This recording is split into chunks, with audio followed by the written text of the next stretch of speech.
morning, everyone, and a big hello to my lovely community. This is your host, Baz, and you are watching Better Futures Part 2, organized by Red Kite Community Housing.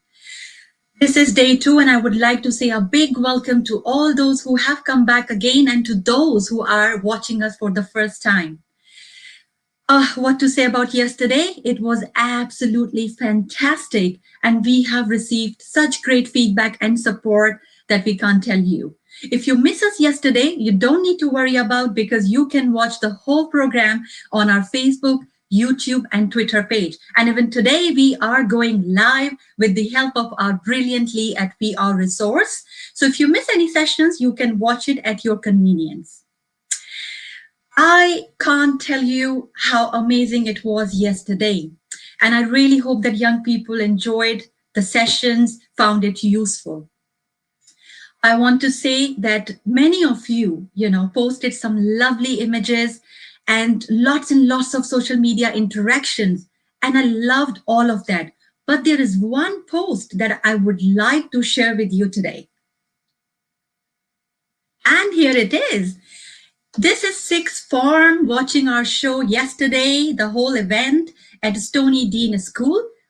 It has really filled my heart with joy. This is exactly what we wanted to achieve, young people getting the inspiration, watching it, and getting all that guidance that they really need, especially given the current situation. So I would like to say a big thank you to all the school children, all the young people and teachers at Stony Dean School, and as well as at other schools who watched us yesterday and who are going to watch us today as well. So thank you so much. And I am absolutely sure that you are going to enjoy it today even more because we have a great round of fantastic speakers today with us. And to welcome all these wonderful people, I am going to invite the lady behind Better Futures. Better Futures wouldn't have existed without her. She had a vision and she did it. Absolutely passionate about her community and a big advocate for young people. And I really, really look up to her. So let's welcome Halima Hassan, Head of Relationships at Red Kite Community Housing. Hello, Thank you, Baz. How can I follow that introduction? I'm absolutely humbled. You deserve it. Go for it. Thank you, Baz. Hello, everyone. Hope you're all keeping well. And as Baz has said, my name is Halima Hassan, and I'm the head of relationships at Red Kite Community Housing. It is my pleasure to welcome you all to the Better Future Youth event. And as a resident-led and a community organization, we are passionate about creating thriving communities. Massive thank you to We Are Resource for supporting us with the live streaming technology and all our staff who are behind the scenes. Thank you. We couldn't have done it without you. Now, we're also incredibly lucky to be joined by inspiring guest speakers and support organizations who are going to present to all the young people out there practical support and opportunities that are out there for young people. Now, if you're a young person out there listening and watching us, please close your eyes for a few minutes and lend me your ears. Now, spring is here and the vaccine program going positively across the country. Isn't it time to put the pandemic on the side? Isn't it time to dream again and hope again? Now, if you're a young person, dream big about what you want to achieve. And this is why this event is so amazing. Dream big about the life you want to lead and the difference you want to make. Dream big about the person you want to be, and the support and the possibilities are out there. And I'm hoping this event will provide those information and inspiring ways of how you'd be able to achieve the possibilities. I remember when I was young, and I remember someone telling me, shoot for the moon, Halima, because even if you miss it, you will land on the stars. And isn't that amazing? and beautiful. Take advantage of each and every information being shared in the event and make it happen. Make it happen. So I want to wish you all the very best in your future endeavors. And for those of you that are joining us today, welcome. And for those that joined us yesterday and are joining us today, welcome again. And if you haven't done it, please share it with other young people who may benefit from the information that we're sharing. And we are super excited about this event. And as Baz has mentioned, we've worked incredibly hard to make this happen. Please do take advantage of all the information that's going to be shared. Thank you all and have a lovely day. Thank you, Halima. That was brilliant. I loved it. Thank you, Baz. Wishing So you a much. good day, and I'm sure at some point we'll catch up. Thank you. I'm sure. Thank you, Halima. Take care. Great. So that was Halima, Head of Relationships at Red Kite Community Housing. And she absolutely worried and concerned about young people of our community and wanted us to put this show. So well done to her. Now I'm going to introduce our very first guest speaker, Tony McHale. I love him because he is incredibly humble, and his profile is absolutely amazing. He has spent over 40 years as a screenwriter working on some incredible, amazing UK dramas, including EastEnders, The Bill, Casualty. That is fantastic. He is working as the executive producer at Sanctuary Film, and he is with us today to talk about TV, media, and production. I can't wait to hear him. So let's welcome Tony McHale. Hi, Baz. Good Hi, Tony morning. sir. Wishing you good luck, please. Thank you so much. It's great to be here, and thank you, Red Kite, for inviting me. This is really nice. I don't even have to go anywhere. I just sit in my own office and do it. How good is that? It's our honor to have you today, sir, and I think you got such great stuff to share with us, so go for it. Terrific. I look forward to it. Speak to you later. Well, good morning, everybody. As Baz says, my name's Tony McHale. Some of you may know my name. A lot of you probably don't know my name, but I'm pretty sure most of you will have seen something I've written, seen something I've been in, or definitely seen something I've produced or directed. I'm going to talk a bit about the business in general, the business of drama in show business in general. And I'm starting by talking about my own life, my own experience, and how I got involved in what I do. Now, firstly, I'm doing that not because I just want to hear myself tell you all about how I became involved, but because I think it's important for you to realize that actually anybody can do anything if they put their mind to it. Nowadays, we feel very much that we can get pigeonholed into having to do X, Y, and Z to achieve whatever we want to achieve. Well, actually, I think it's quite the reverse. I think sometimes it's healthy to break loose and go for what you want to. I think Baz mentioned earlier on, or Halmi did, about going for your dreams, and that's what you have to do. When I was a kid, I went to a sort of grammar school in Yorkshire. And it was so different in those days that although I did get involved in school plays and I got involved in something called the West Riding Youth Theatre, which is without a shadow of a doubt the reason I decided to do what I did. But I wanted to go to drama school then, train to be an actor. Why that and not writing, which is what I eventually became really as a writer?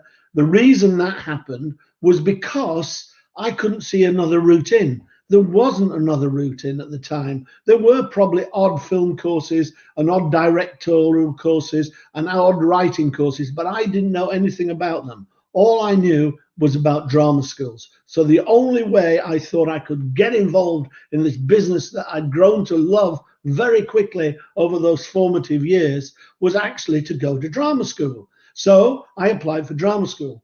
I maybe naturally, needed a reference from my headmaster.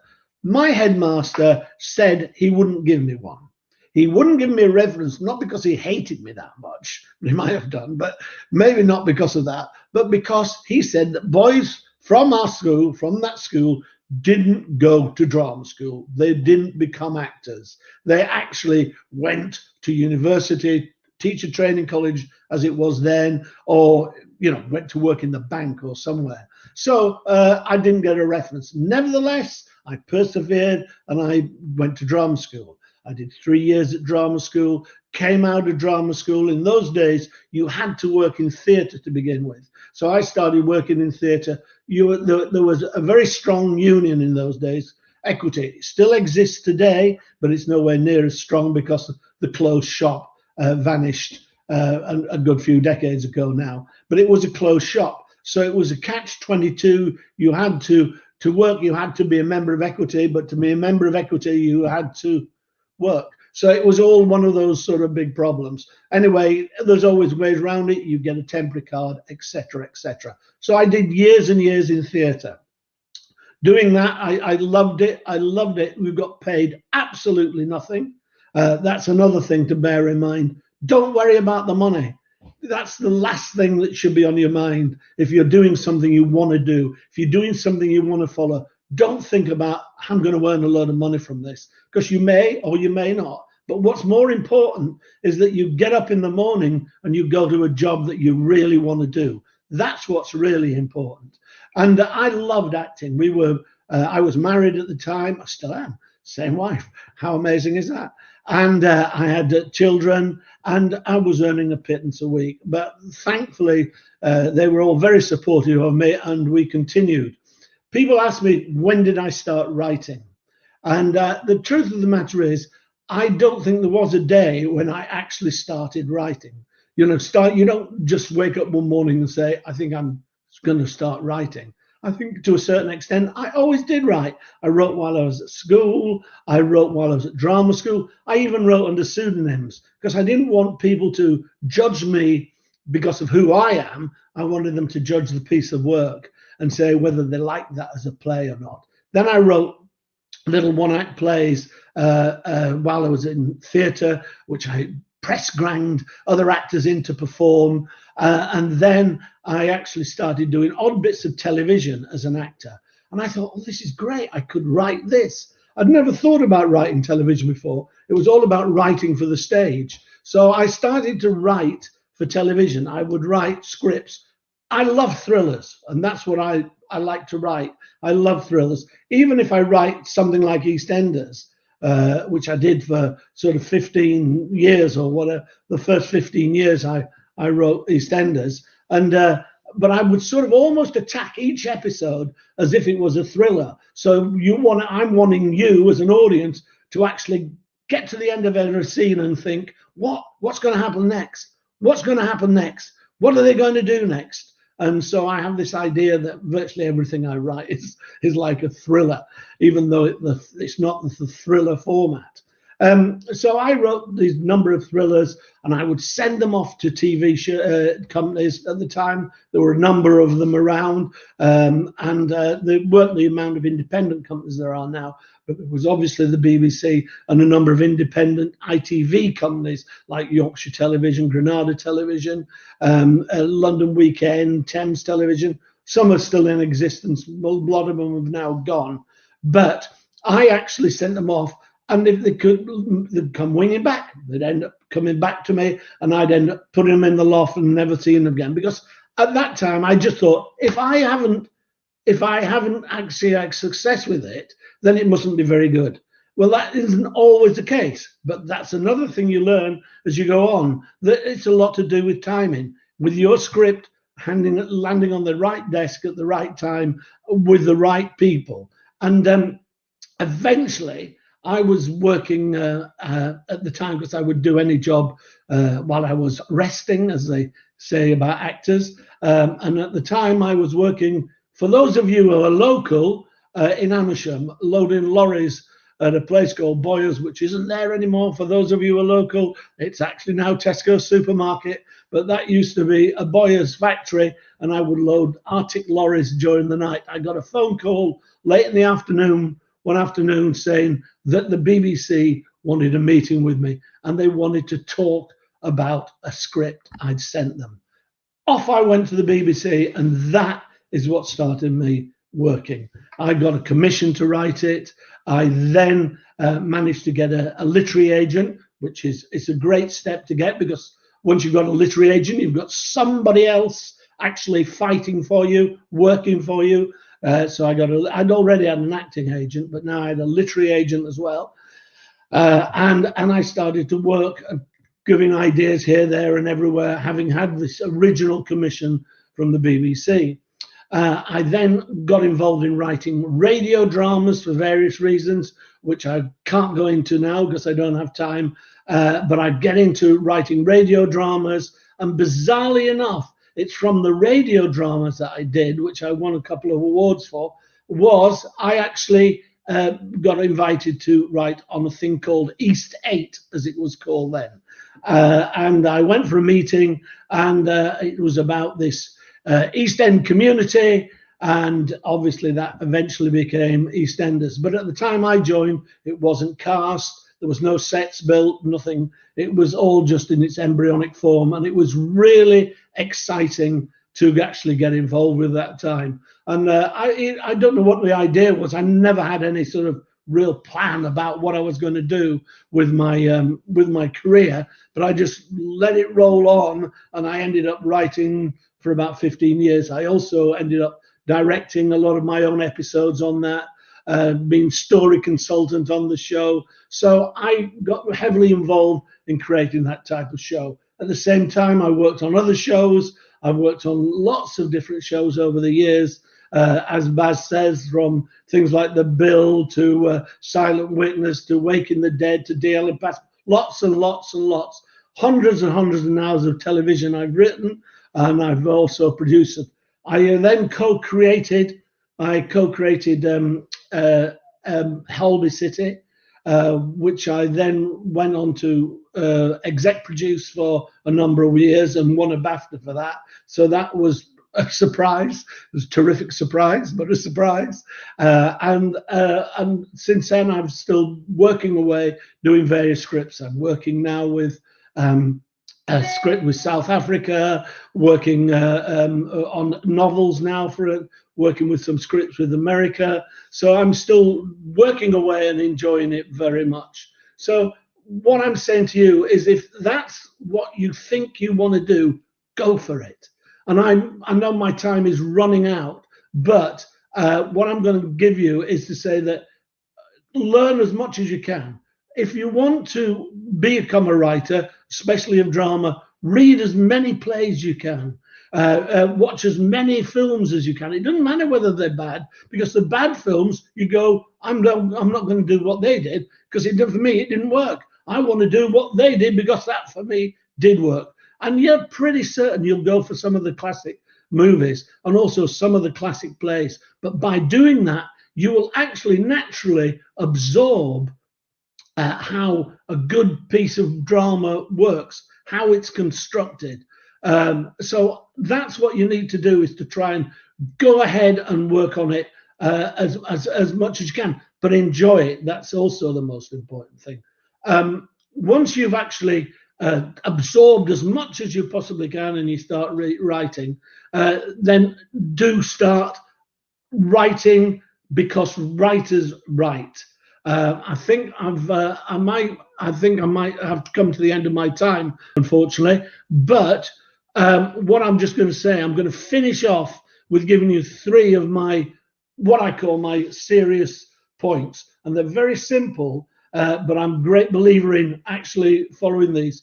The first thing I would say to you is plan. Plan as much as you can. Plan everything out. It's not a coincidence that some dramas are 3 acts, some dramas are 5 acts. The 3 acts makes a total lot of sense. You have a beginning, a middle, and an end. It's not rocket science. It's very simple. Beginning, middle, and an end. Anybody can teach you that. So plan. Know where you're starting, know where you're going, and know, importantly, where you're finished. I was once accused of starting at the end and working backwards. And in a strange way, sometimes I do. Sometimes I get an idea for the end of a story or script, and I think, well, how do I get to that point? How do we get there? The second thing is always rewrite. There's a natural reluctance that once you've finished a piece is to go, oh, I've had it enough. I certainly found that when I was started working, I hated rewriting. The only way I could actually do rewrites, and you will always rewrite on TV scripts, film scripts. It's part of the nature of them. You can do lots and lots of drafts on them for various reasons. And the nature of it is that you actually trying to improve it, or it has to work within the confines and the parameters of the program you're working for. So to rewrite is an absolute essential. When I first started writing, I wouldn't do rewrites without having a bottle of wine next to me, because it seemed the only way I could actually get through it. Nowadays, I'm actually quite the reverse, and I actually love rewriting. Now I've actually got the wrong problem. I'm very loath to let a piece of work go out because I want to keep on rewriting it. But always rewrite, and you'll see how you can improve it. And the last thing I'm going to say is that writers write. That is very simple, but writers write. And once you start writing, finish. Because lots of people start writing, but they never finish. They just peter out, start and finish. But if you've planned it out in the first place, you'll know where you're going to go. Then you actually have to sit down and write it. But if you plan it well enough, then you can actually get to a point where you actually will enjoy the writing process, because you'll know why your characters are there. You'll know what's going to happen to them next. You'll know why these scenes are there, and it'll all come together for you, and you should have the enjoyment of creating a piece of work. I think I've overrun my time, so I'm going to leave it there. I'm going to say thank you so much to Red Kite for inviting me. Thank you for Baz for inviting me, and I hope you found it useful out there. If you want to know anything or want to contact me at all, I do have a website, www.tonymchale.com. Very simple, or whatever. I'm on Twitter, Tony McHale 11, whatever. Just contact me, and if I can help in any way, I'd be more than happy to. Anyway, have a great day and enjoy. That was great, Tony sir. That was fantastic. And you know what? I can tell you, your session was a big hit. I can see so many lovely comments for you, which I would like to quickly share with you. I'm gonna pick and choose because we have we have to maintain the time slots, but we can send all that feedback to to Tony sir afterwards. But Asif has said, I love a good drama. Anybody can do anything. Inspirational, Tony, and great energy. Well done. And then Joe has asked, is it easier now for a young person to get into the business? What would be the best way? I think it's whatever you find is the best way. You could, obviously, nowadays, to get in the business, there's lots of colleges. There were only a few when I started, but now there's a massive amount of colleges doing a massive array of subjects, from writing, directing to acting to my grandson, for example, is doing an actor music course at the moment, and he's loving it. So he does acting and playing an instrument. So there's many opportunities. But I would go back to the thing that I was saying is that while you're trying to decide which course you want to do and all that, is go out and do it as much as you possibly can. It doesn't matter if you fail at it, because this is a time to fail. This is what you're going to learn, and you will learn by failing, because we all fail. We fail all the time. Absolutely. And so it's really important for you to just find your own route in there, and you will do. What works for you is important. Absolutely. That was absolutely fantastic, Tony sir. And I think I can see so many people who are saying that, they can relate to you, they agree with you, and they are saying that it's an amazing career that you have. You have got, and thank you so much for sharing your story with us today. It was an honor to have you with us today, and I am just grateful to you. Such a humble person you are, and I wish you all the best, especially Jane, ma'am. Just give her my hello and my love to her. She played a huge role for in this coordination between me and you. So so I hope to meet with you guys once things are better. Until then, you look after yourself and take care. And you, and thanks again for the invite. Bye now. Bye. Great. How? Wow. What an amazing energy he has. I loved it. So, we are going to move on to our next guest speaker. And it's going to be a really good fit. You know why? Because we have got Joe from National Film and TV School. NFTS, and he's going to help you to discover broad range of career courses, career pathways, especially if you are interested in TV, media, and games. What a right fit straight after Tony's session. So let's find out, meet with him. But before that, we have got a lovely video to introduce him. So let's take a look at this video.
Good morning. Thank you very much, Baz, for the introduction and for showing that video. Thank you for the invite as well. I'm honoured to follow Tony, who was a great speaker this morning, and I hope lots of people got inspiration from Tony's story. So I'm here briefly today to talk about careers in the film, television, and games industry. To introduce you to the NFTS for those that haven't heard of us before, and hopefully tell you a bit about the school and what we can potentially offer you in the future. So I'm going to start with a little bit about the industry at the moment. Obviously, the big news is that cinemas have been closed for a while, and a lot of people think that the industry is in a bit of trouble because of it. But what I want to reassure people is the industry is still there. It is still waiting in the wings to come back and welcome everyone back. So the value of the film and television industry is continuing to grow despite the pandemic. So it's expanded recently on 3 times the rate of the wider UK economy. So it's a great time to join the creative industries if that's something you're interested in. Although, as I say, the cinemas have been closed for the past year, and many productions have been in the news about grinding to a halt and having to delay due to the pandemic. It's important to realise that the audience demand is still there. If you're like me and you've been binge watching series on Netflix and iPlayer and Channel 4 on demand on all these other streaming services, you know that the demand is there and the need for new content is there. So there is no doubt that demand for content means there's going to be a demand for people with the skills to make that content and create all of the new content for people to watch and enjoy. So let's go on to the next slide. Oh, we're my first technical difficulty, apologies. There we go. So The industry has massive plans. There are big plans for places like Eastbrook Studios in Dagenham, who are hoping to open in 2022. And close to us, we have Pinewood Studios, who have massive plans for expansion, which is really exciting, the plans that they have in place at the moment. So there's lots of things happening that people can be, kind of be looking forward to and hopefully get a career from as well. Those of you interested in the game sector has also seen an unprecedented boom during this pandemic, even reportedly outgrowing its film counterparts. It's gone massive, with most major game publishers across all platforms reporting an increase in revenue from sales, as well as an active user base as well. So all things considered, once the industry gets back on its feet, we will need skilled, job-ready people who can jump straight in and make their presence and expertise known across all areas. So if you have the desire and the passion and you're ready to get the skills you need, then there will be lots of jobs and career opportunities for you. Okay, so talking of careers, I've been at the National Film and Television School for the past 18 months, and I am still learning about the huge range of career opportunities behind the camera. I, like most people, have heard of directors or producers or writers, but you'll see from this list on this slide here, things like color graders, composers, editors, curators, floor managers are all different things that you could get into. So if you're interested in a career in marketing or accounting, for example, have you considered that that could be something you can transfer into the film, TV and games industry and become a production accountant, a production designer, a marketing or sales executive selling the next big blockbuster film? There are hundreds of different courses and careers there for you, so do look into it to make sure that you understand the broad range of things that happen behind the camera. You may watch all the credits at the end of a TV show and film show. I used to not to tend to get past the acting before I'd switched off or before I'd left the cinema. But now it really interests me to kind of see the sheer amount of people and talent and skill that's needed to go into these productions. And you could be one of those people once you have gone through college, university to pursue this career.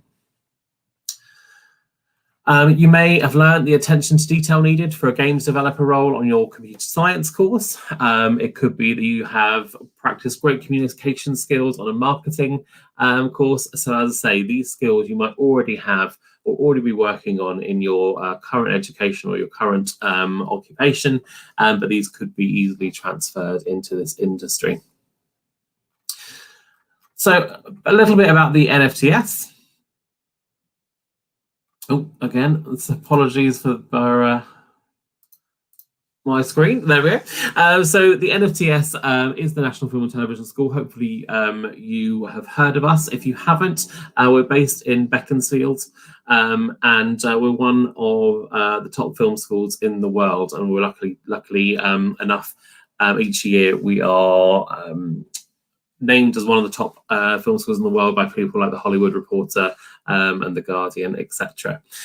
We offer more than 30 different courses. They are master's courses, diploma courses, and certificate courses, and as I say, a whole range.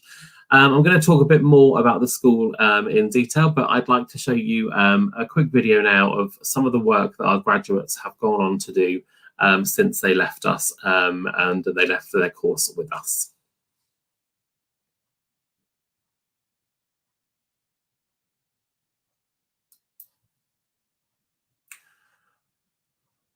Hopefully you've got that video.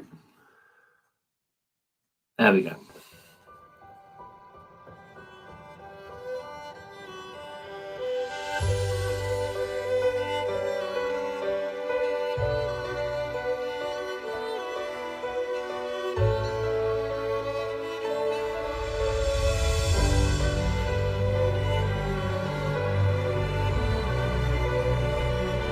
I am asking now, what is inside of you?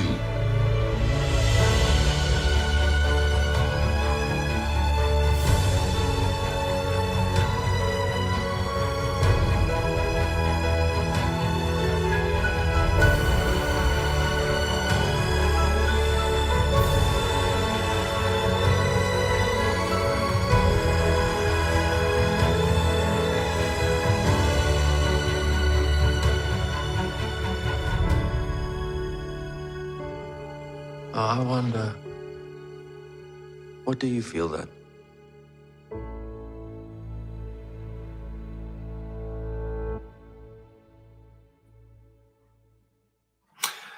So that's our showcase for this year. So that's the work the graduates have actually done in their final years at the NFTS on their course. So that's the work they produce while they're still studying with us. And each year we have a showcase, and you can go onto our website and you can see trailers for all of those films that have been made in all the different areas the NFTS covers.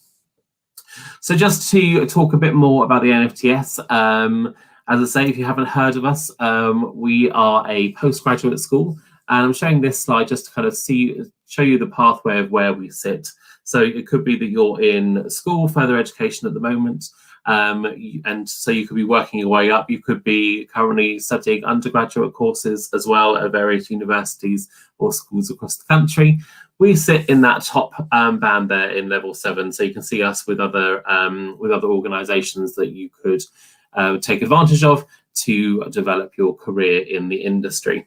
There is so much opportunity out there, and I haven't got time to go through it all in detail now, unfortunately, but do have a look at this slide and do have a look at some of the opportunities that are there for you as you kind of progress through education and career to get to where you want to be. So we, as I say, we run more behind the camera courses than any other film school in the world. We're really proud of how broad we are in the school and how lucky we are to be able to do lots of courses from, as I say, things like directing, but directing in different areas. So you could be an animator, you could be directing documentary, you could be doing TV entertainment. So it's not just about the course, but actually the specialism that you want to go into within that as well. So as I say, there's some there you might have heard of, some that you might have not done. So things like model making. We do a model making for animation course run by a great gentleman called John Lee, who worked on things like Star Wars, Rogue One, and The Last Jedi, and some of the Harry Potter series as well, making all the models for all the sets in those incredible films. And if you go onto our social media pages, you'll see some of the recent things that our model makers have made. There's an incredible lighthouse for a production that's going on at the moment, and it's incredible work. So if you're interested in that, it's a great thing to go and look at on our website as well.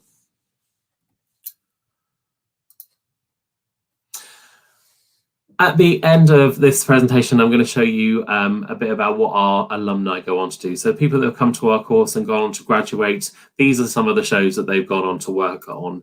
And we were lucky enough that our graduates are already successful. And although awards are not kind of the be all and end all, we do really enjoy watching the success of our graduates. And this year we received our 60th Oscar nomination for our graduates in films like Farmageddon, and last year in things like 1917 as well.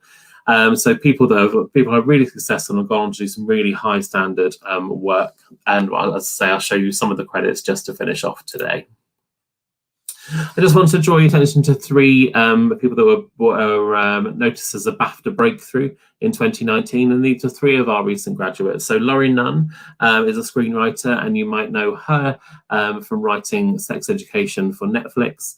Rose Glass is a writer and director, and she just brought out a really successful film called Saint Maud, which has also got nominations in various categories and award shows this year.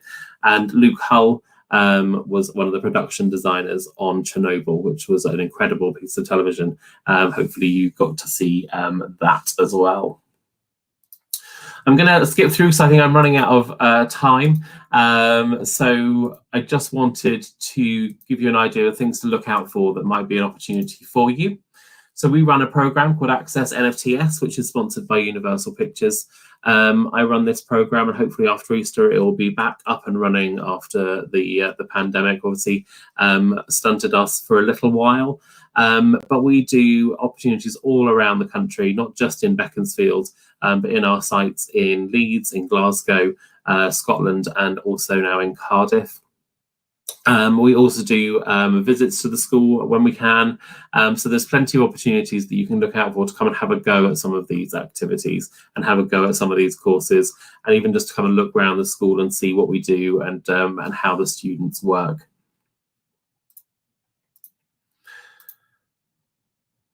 And this year is our 50th anniversary, so there's lots to look out for online. There'll be different films that we're going to be releasing. We're going to be doing galas and lots of virtual masterclasses with different people. So we're really lucky that we had masterclasses with people like Phoebe Waller-Bridge, Ricky Gervais, Sam Mendes recently. And some of these will be available online for you to see. So to see some of these amazing people and talk about their work, how they got into those careers as well. So do look out for all of this as well.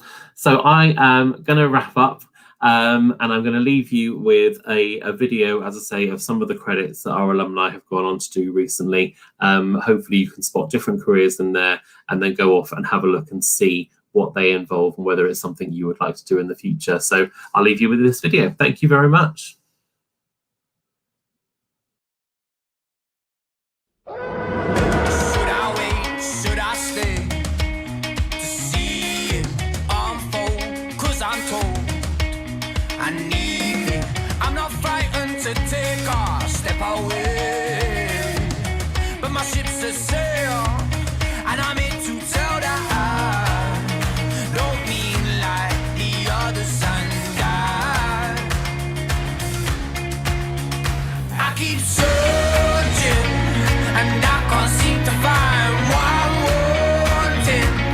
It's changing all the time, and if you noticed a different side of mine, then I found what I've been looking for. Found what I've been looking for. Found what I've been looking for.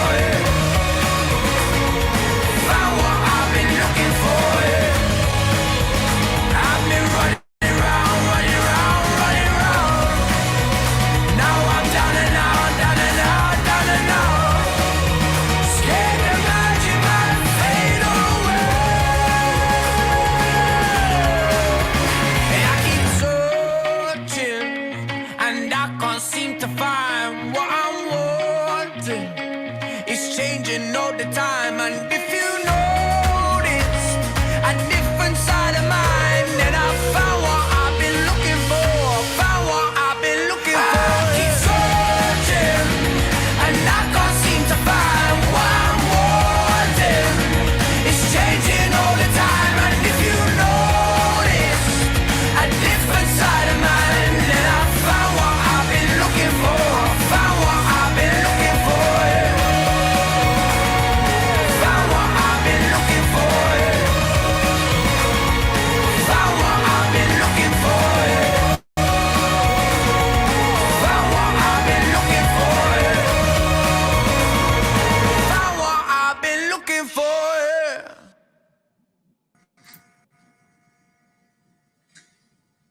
Hello, Joe. Hello, Baz. Love the videos. Love the videos. Fantastic work. Yeah. No, they're great, aren't they? Oh, absolutely. Like, it's so impressive, the work done by students and the work done by NFTS. It's absolutely fantastic. And I've got some great feedback for you, Joe, which I would like to share with you. Okay. So I said, great to hear TV, film, and gaming sectors are booming. Exciting opportunities for the future. Melissa has a question for you. I believe that if you are unemployed, you can apply with Pinewood to become an extra. Is that right, Joe? I'm not sure about Pinewood. We don't work with them currently, but there's a lovely lady called Catherine Maidment who works there in the community engagement. So it'd be worth contacting her to find out more about that. Okay, well, Melissa, you got your answer, so contact the lady, as Joe mentioned. Joanne has another question for you, and she has said, if I don't live in the area, can I still apply? Are there any online courses? There are indeed, yeah. There's a filmmaking course online that you can apply to anywhere. And yeah, if you want to actually come and study at the school, you don't have to necessarily live nearby. We do a lot of short courses. Online courses. As I say, we have hubs in Leeds, in London, in Glasgow, and in Cardiff shortly. So there's those opportunities for people that don't live in this area. But yeah, online courses as well. Oh, fantastic. Halima said, absolutely exciting stuff, Joe. And we got a very a very naughty one here. Sophie has said, wow, I can't believe how many amazing opportunities there are with NFTs. Is it too late for me to change my career? She is Never our too late. with an engagement. We are not letting her go. Oh, okay. I won't punch anyone. Oh, great. Like Joe, it was brilliant, and thank you so much, for your flexibility, and there was a point I thought probably it's not going to work. Probably it's too late, for you to be on board. We're slightly You close together, but actively we got there. no, you actively coordinated, and you accepted the invitation, so I'm really grateful to you for that, and thank No you so problem. much. It was amazing for young people to see what they can achieve with the help of NFTs. So thank you, and have a good day, and I'm sure I'll catch up with you later. Take care. Lovely. Thanks, Baz. Take care. Bye. All right, so oh my god, I love the video. That was absolutely fantastic work. So I'm gonna watch and dig into more NFTs later on. But now it's time for us to move on to our next guest speaker. And his name is Matthias. He is the program director at Cloudy Foundation, and he is here to announce some fantastic opportunities for you guys, some really good internships. I'm not gonna talk about it more. I'm gonna let him reveal that wonderful stuff. So please welcome Matthias. Hello, I hope you can hear me. Hi, Baz. I love your entry, Matthias. That was great. Well practiced, because it's really hard to come after Joe here. I mean, he's got even the bigger beard, so I feel quite nervous now. You're gonna kill it. Go for it. Go for it. Right then. Hi, my name is Matthias Feist, as you can see on the lovely slide. That's pretty much the explanation, but I'll obviously tell you the story of my life, and then you'll know so much more. Right. Hi. So my name is Matthias Feist. Education is the only product I truly believe in. And over the last 15 years, I've designed and led advice, coaching, mentoring programs in business education, but also humanities, design, psychotherapy, actually a little bit in media and film as well. I hold a research master's degree in Japanese studies. So I can tell you, I studied something completely different than what I'm actually doing. Intercultural communication, yep, do that. And psychology, lots of that too. But I've built a career mostly in business and management and some leadership education. As the chair of the Placements in Industry Network a few years ago, I chaired national conferences and have been advisory boards, for example, to the Chartered Institute for Professional Development. And I've designed and led a collaborative entrepreneurial workspace for entrepreneurs and have advised them as varied as digital agencies, ed tech startups, to a training business based on the psychology of motorsport. And I'm a cyclist. While still working for the university, I was a senior manager, and I was elected board member of a £45 million turnover education business with about 400 staff. And I helped carry decisions and challenges such as last year, the COVID-19 emergency response. But I really started to write for Impact as a freelancer at the age of 17, and I was published then. So hold that, because I'll come back to it. I recognized the power of social media early, training professionals, for example, at the US Embassy in London more than 10 years ago. And I'm published in John Lee's prolific book series, How to Get a Job You'll Love, writing about using Twitter during your job search. So you can find me there too. My main focus now is to explore our new normal, the changed world that will emerge from our current crisis. As part of this portfolio, I support the Cloudy Foundation as community manager and program director, where I co-designed the curriculum and participant experience at the Cloudy Enterprise Academy, helping high school kids develop digital and workplace skills. But let's go back a bit, because it's my school days to which I want to come back at this point. Earlier, I mentioned that I was published at the age of 17, as published in printed, thousands of copies. And I wanted to explore this a little bit further with you, because it was a very influential time in my life. And I hope that that age group is watching, not only their parents and guardians today. Aged 15, I started writing for a small fanzine. Now, for the parent generation here, you may remember self-produced fan magazines before the internet became the place where enthusiasts would share their hobbies and probably so much more. Mine was pen and paper role-playing, and I delight to see that many young people these days are playing Dungeons and Dragons again. I was lucky to be able to turn this enthusiasm into a job early on. As opposed to many others, my fanzine was being produced by a group of illustrators and graphic designers. So the production values were very, very high. We built a little creative collective, and probably these days we would have regarded ourselves as a bit of an early stage startup. I learned how to write to a brief, and I was given a personal computer. This was 1985, to write on.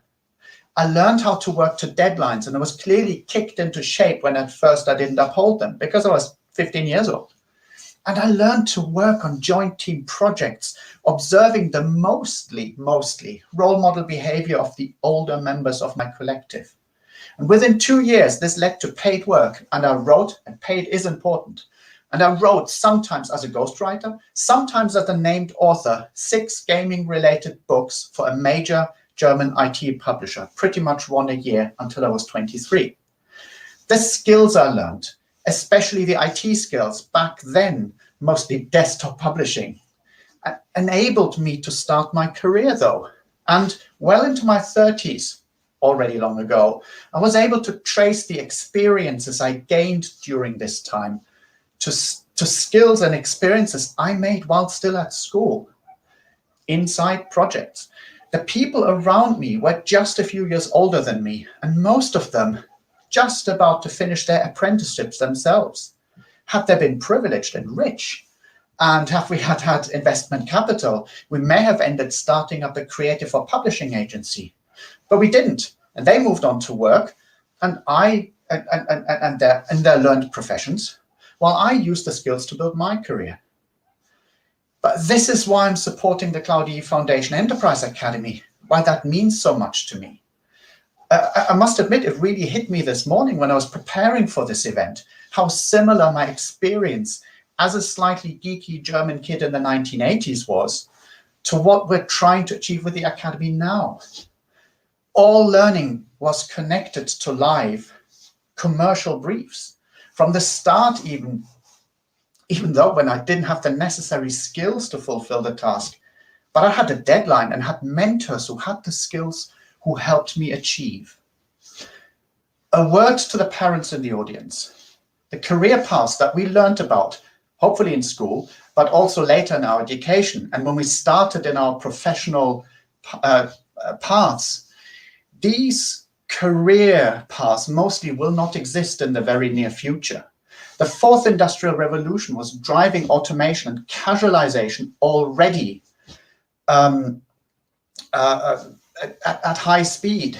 I remember reading in the early 2000s that most of the jobs in 10 years' time, so 10 years back, haven't been invented yet. And I didn't fully believe that. And as so often in my life, I was very, very wrong. That mobile internet completely changed the face of many industries, and that trend has only increased in speed. Algorithms have been gobbling up entry-level jobs for years, and that is before automation was really hitting recruitment practices. And then came COVID. I know my fabulous colleague David Hall, impressive driving force behind the Cloud EE Foundation, already mentioned yesterday that the combined forces of the fourth industrial revolution and COVID-19 are changing the world of work and the way we live. The World Economic Forum is expecting that over 40% of all workers worldwide will have to reskill by 2025. This means that this means you, coming up to almost half of you in the audience, parents, your children will see you having to restart your careers in many ways. And you and your children's teachers have the duty and the opportunity to role model this change. Be that mentor by showing them that you can be a learner too, just like them. Digital literacy must be built into every element of the learner experience. and this is one of the few slides I'm going to use. Especially, we need to integrate it into those bits where we thought it impossible. I've seen how the training of psychotherapists at my previous university, until then very non-digital, pivoted to distance and remote learning and practice. As educators, we need to focus on digital like it's the only thing we'll get to do from here. We know how to treat learners in the meat space of in real life interaction. And we always can bring back elements of what when needed. But now we have to be fully committed to digital engagement to provide our learners with the optimal start into what will most likely be a digital and remote job. Flexible and freelance models of working must be built both into the work of learners and staff. We credibly can't teach what we don't practice ourselves. And I'm a great believer in authentic assessments. So we need to change the way we assess work so that will prepare our young people, you, who are hopefully watching as well, yes, I'm still here, to do the gig work, the digital nomad work life they will have. If you're in education, demand this change, because employers have long moved away from the job for life model and expect entrepreneurial attitudes from graduates and joiners. As mentioned in the last year's Enterprise Educators UK conference, enterprise skills are in many ways the new employability skills. Finally, we need to see learners not as performers, but as citizens who will enact the change needed. This is where our well-being agenda must apply, helping learners to develop coping mechanisms for when digital and remote burnout become a threat. And actually, that's not just the learners, that's all of us. The crisis will create opportunities too. Skills shortages haven't disappeared and will need to be filled. And this is where I want to draw your attention to the article from yesterday's Guardians. Actually, the number of school leavers who are focusing IT is currently stalling and going down. And the gender gap isn't looking good either. So there's a lot to be done. And we need to turn what's an involuntary new normal into our new normal. We need to own and take an active role in changing to a more sustainable and human way of living and working. The time to change is now. The best career advice I ever received was study what you have a real interest in, not what you think will get you a job. And that's a difficult thing to keep apart. You can't predict future employment markets. You'll never be good at what you don't care for.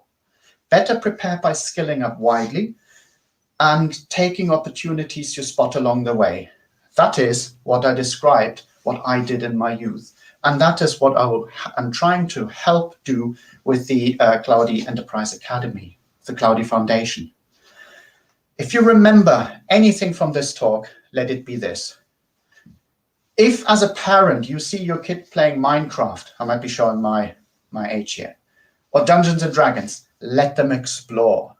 They may already be learning the skills they need to build all our new normal. So, at the Cloudy Enterprise Academy, we're currently recruiting our first test cohort of people, well, just like me, so long ago. And that is live projects. You don't have to be ready for them.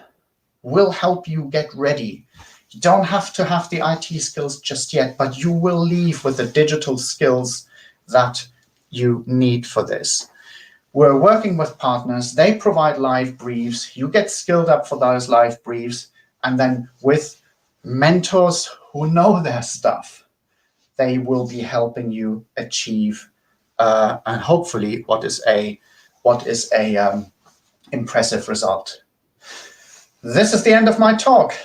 I'm a little bit pressed for time, but I'm happy to answer a couple of questions. Why am I pressed for time? Because I'm having an interview in a few minutes, so I'm ready and warm.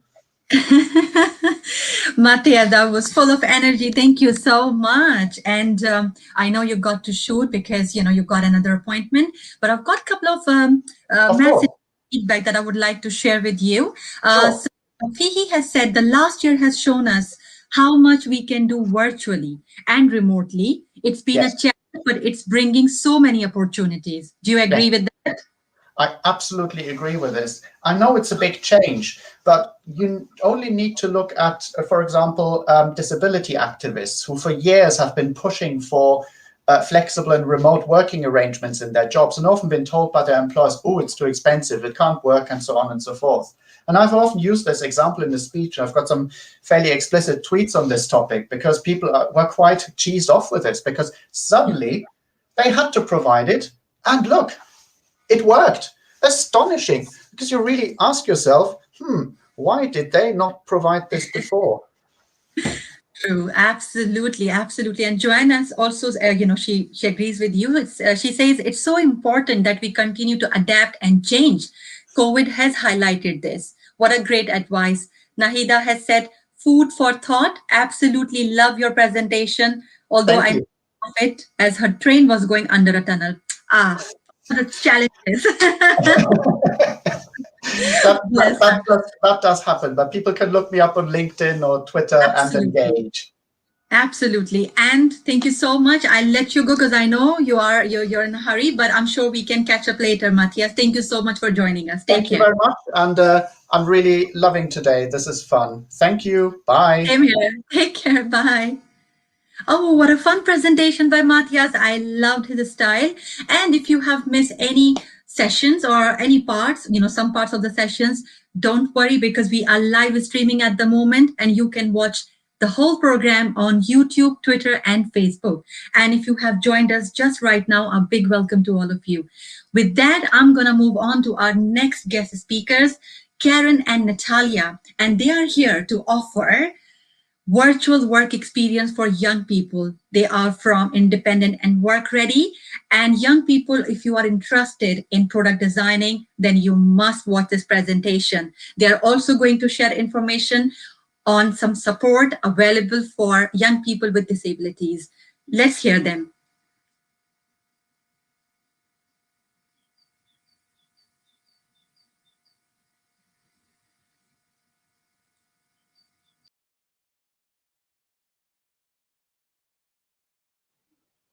Hi, we're Karen and Tally from Independent and Work Ready. We really don't like labels or putting people into boxes. We welcome everyone aged 14 plus.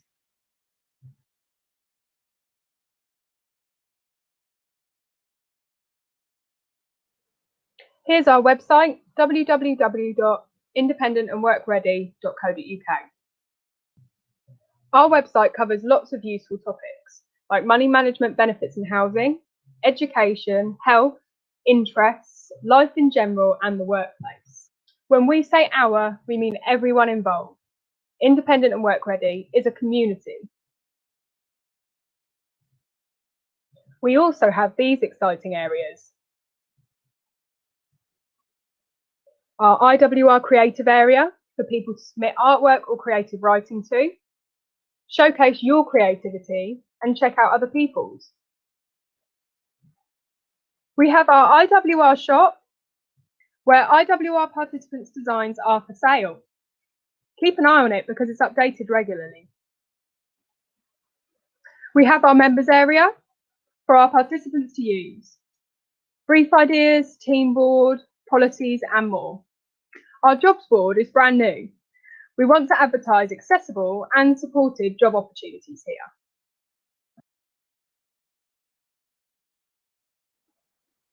Our brand new video area for how-to videos of all kinds. Check out our first video, Una's Everyday Eyeshadow. We have just added a music and gaming creation hub for participants to showcase or learn these skills. We have software to help too. What does IWR do? IWR is a supported, person-centred, flexible, adaptable, virtual workplace. What do we do? Provide our own resources and software to help you achieve. Offer video chats, email and phone support. Provide real-life skills. offer feedback and guidance, adapt our services to suit you as best we can, provide a talking service, listen to your likes, dislikes and ideas, offer references when appropriate, provide adapted briefs depending on what's best for you. We are informal, non-judgmental people who want to show that if we all work according to our own likes, skills and rhythm, it creates something brilliant.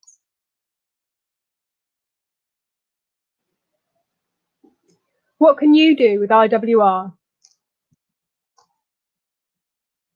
Product design, story writing, artwork creation, photography, software testing, article writing, how-to documents, how-to videos, peer support, enter competitions, and much more. We will always consider any ideas you have too. Product design. You can create artwork or take photography that can be used to personalise and decorate products. You get a copy of the product you design. We put it up for sale in the IWR online shop, and any profits go back into the business to support other people. Also, you will still own your artwork. Some types of products you can create with IWR are clothing, stationery, electronic accessories, jewellery, accessories as in hats and bags, and puzzle cubes. Contribution to IWR's upcoming Mythical Creatures book, wellbeing subscription boxes, and much more. We will always listen to your ideas, and we regularly come up with new ideas too. Software testing. You can test software for us and either review it or create how-to documents to help others be able to use it. Some of the types of software we have are photo editors, graphic design, animation, music, video, gaming, and much more. Artwork creation and photography. You can create any type of artwork or take photography to be showcased on our creative area.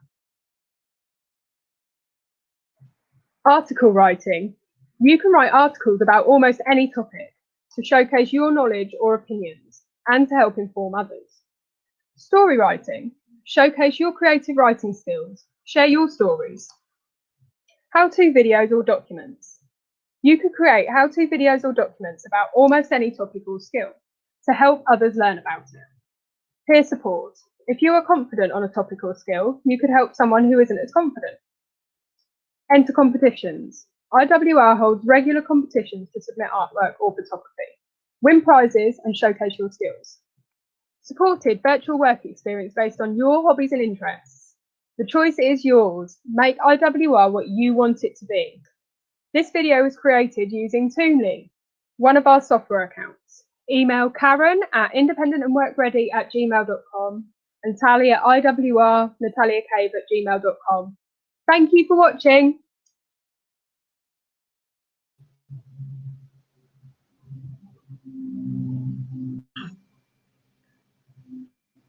Hello, we hope you enjoyed that. Hello everyone. We're just sorting out our presentation for you. That was our animation video that we've got just to kind of explain what we do a little bit more. And our presentation is just coming up now and we'll just go through this with you. This is the first time we've done anything like this, so it's quite exciting.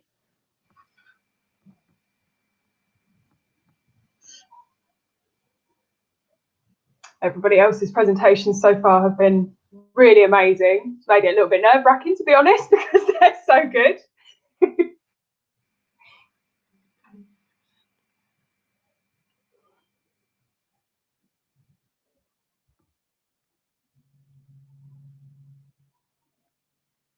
Just trying to load it. Bear with me.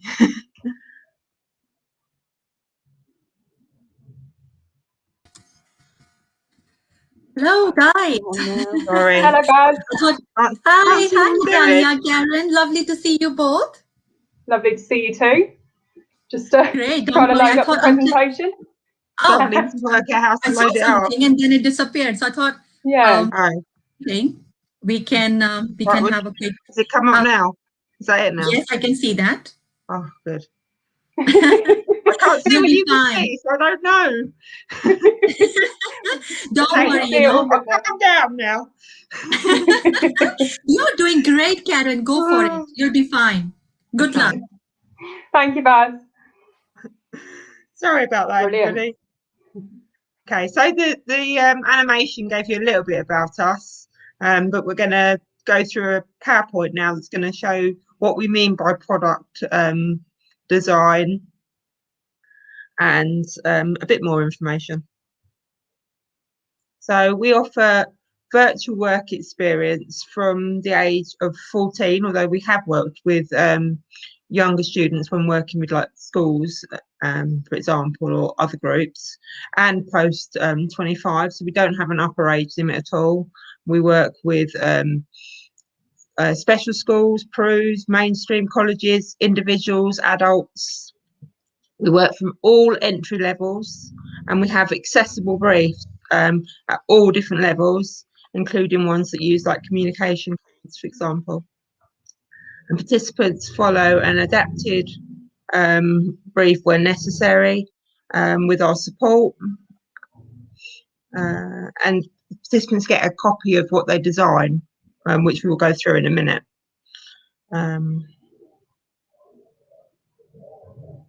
So our background is very much SEND, disability, mental health, and business.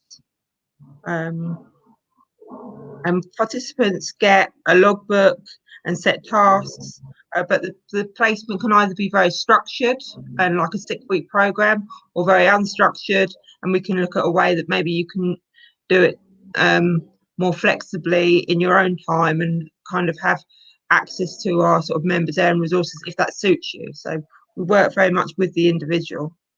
Yeah. Cater to what they need.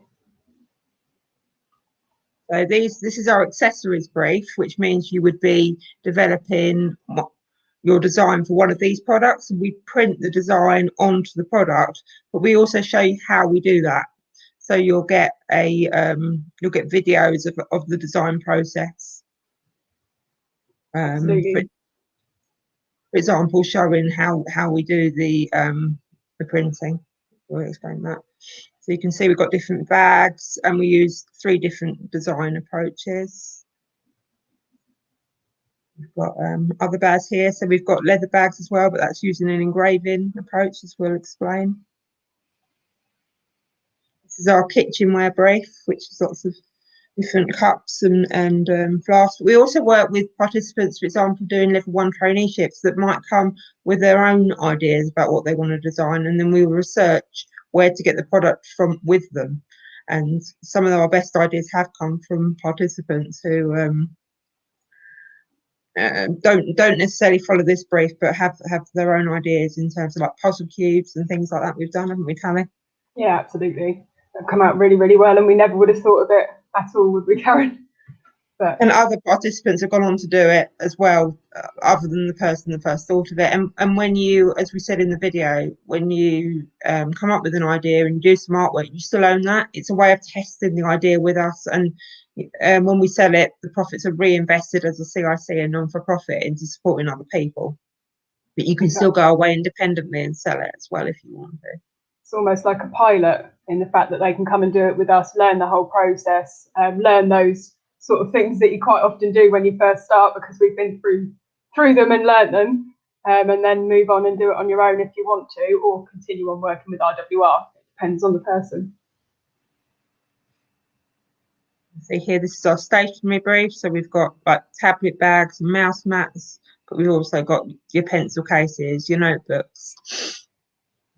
We've actually got more products than are on these slides, but this is to give you a quick overview, an idea of how the products work. So where you can see sort of a white space on the product, that's because we use sublimation dye that goes into that product and gives you like a rich colour design, if that's what you have. Also we do engraving, which is a black design, raised and textured. But you learn all about that and you watch videos on it. When you're working through the logbook, we give specific themes that you can pick from. We have masses and masses of different resources as well. that you can go through at different levels, and like photo inspiration, art how-tos, and all sorts of things. Sometimes our level 1 trainees don't follow these themes. They have their own themes, and we work with them with that. But particularly with like the schools, the colleges, any sort of youth groups we worked with, we would use these themes generally. So you've got there the weather, flowers, patterns, nature, fairy tales, space, colours, the ocean, food, animals, words, and music. So you can see we've tried to keep them as wide as possible and as flexible as possible, while still guiding people who need that guidance on what's appropriate to put on the products and things. So you can also see that these are picture cards that we've come up with, and we're developing a wide range of picture cards that we want to kind of make mainstream, if you like, and develop products with, as well as use them in our learning resources. Absolutely. Designed to not be aimed at children, to be aimed not at adults, because they are suitable for children as well, but to be suitable for both. So our IWR website members area, and we've got the address there, www.independentandworkready.co.uk. We've got loads of art project ideas, resources linked to the themes for the product, as focus is on what is sellable. Obviously, as we said, we've learned working with people, sometimes we need those themes just to help them know what's appropriate to put on the products. They can also help us to decide products to stock and products to create. We've got lots of step-by-step drawings and how-tos of all different sort of what you would say ability levels. So for someone who's not great at art, and then someone who is really good at art, we've got all sorts of different ones. As Karen said earlier, participants learn about the design process and the manufacturing. They learn about sublimation, printing and digital heat transfer, laser engraving, as Karen mentioned. There's mini videos of products being created, and we're doing market research and lots of extension tasks as well to try and enhance that learning, really. And with the art how-tos that we've got, for example, if you're not very confident at drawing, as long as you're using our resources and not like Google, you can trace those. Yeah, so, because we've created them. There's lots of different ways of doing the program, and we have lots of computer software that you can do it on as well.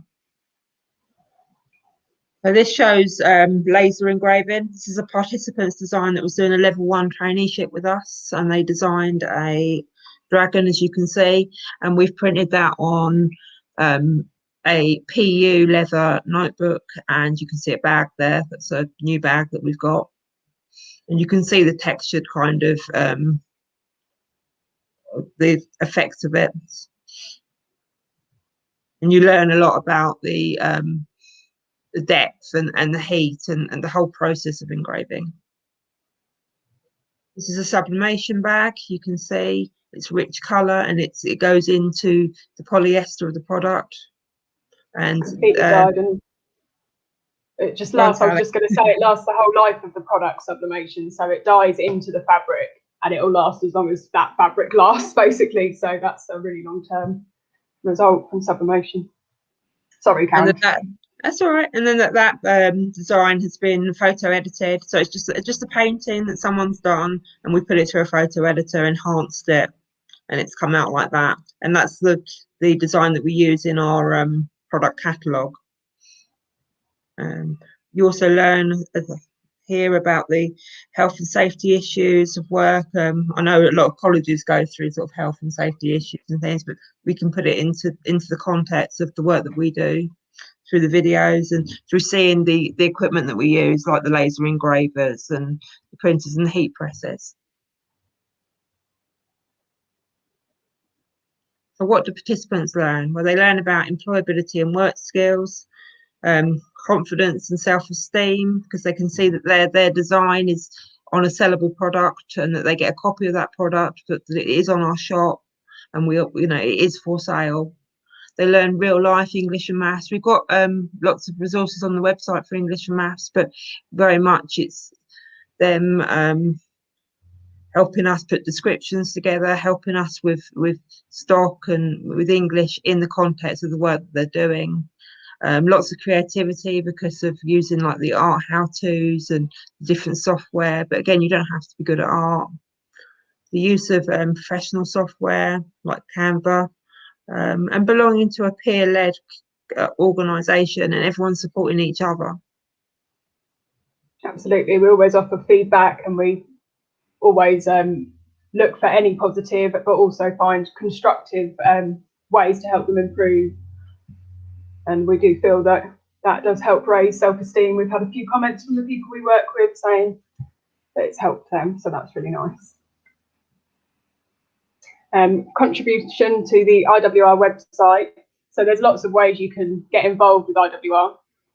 Obviously, as Karen mentioned, we have a creative area, so there's artwork of all different types on there, and we welcome more and more. We want to create a really big area just showcasing people's skills and imagination and creativity. Creative writing stories, so we have already some fantastic stories that have been written with us from people who are very talented in that area. It's a really nice area where people can share their stories. Articles or posters on adult life topics, so some people will write an article about a specific topic that we'll agree, and that can be really interesting. We've got growing how-to videos from participants. At the moment, we have some makeup videos, which is really cool because one of our participants is really, really interested in makeup. So we've set up a YouTube channel for that, and that's brilliant. We want to add to that a lot more. We want to add lots of videos sort of for life skills, really, cooking, making drinks, all sorts of topics. We also want people to share their hobbies and interests and to know the options that are out there, because there are a lot of hobbies and interests and opportunities that maybe people aren't aware what's out there. So by sharing what people do gives other people ideas. So it's a very supportive community, and there's loads of different links to different kind of sports and adapted sports and mainstream sports, all, and leisure interests and things, all on the website. I think we need to let somebody else have the stage, so we need to speed up. But we've kind of given an overview of what we do. As we said, obviously our website is www.independentandworkready.co.uk, and you can contact us anytime through that via email. And it was all covered in the video anyway. Yeah, pretty much. So thank you ever so much, and we'll leave it there for now. And yeah, contact us if you want to hear more. Thank you for listening. Thanks. Oh my God, Karen, Natalia, that was fantastic. You guys were for no reason. Apart from the beginning, yeah. Look, it's a great learning experience. I need as long as you learn. I can't see anything. I need opticians. Anyway, never mind. I was good fun. I hope it wasn't. You guys did great, you know. I have got such great feedback to share with you, and that will tell you that, you know, you were great. So I've got Fihi, she said, amazing to see lots of inclusive creative opportunities. Joanne has said, it's fantastic to see such inclusiveness and support being offered to our young people. We are so happy to have you involved. So thank you so much for joining us today. Seema has said, love the animation video, Karen. And Natalia, good stuff. Amazing work that you are doing. A very quick video. Sophie has asked, what inspired you to set up Independent and Work? That's a big question. That is a big question. It's because back in 2009, I was getting loads of people asking me lots of questions about sort of disability and where to look for information. And with like lived experience of dyslexia and cerebral palsy, I kept signposting people to different opportunities and resources. And I thought it'd be much easier if it was all put in one place. And then Tally and I got together and started to think, how can we make a supported workplace, if you like, that is inclusive and is for everybody? And this is the beginnings of that. And it is literally get involved and you can help shape it. So that's quite exciting. Absolutely. Fantastic. Thank you so much. Alison has said, independent and work ready sounds great and fantastic. And thank you so much for all that amazing support and confidence you guys are giving to young people. So, it was lovely to have you both. Thank you so much. Take care. And I'm sure I'll catch up with you guys later. It's great. Thank you, Baz, and thank you everyone for Bye, everyone. watching and being part of this. Take care. Bye.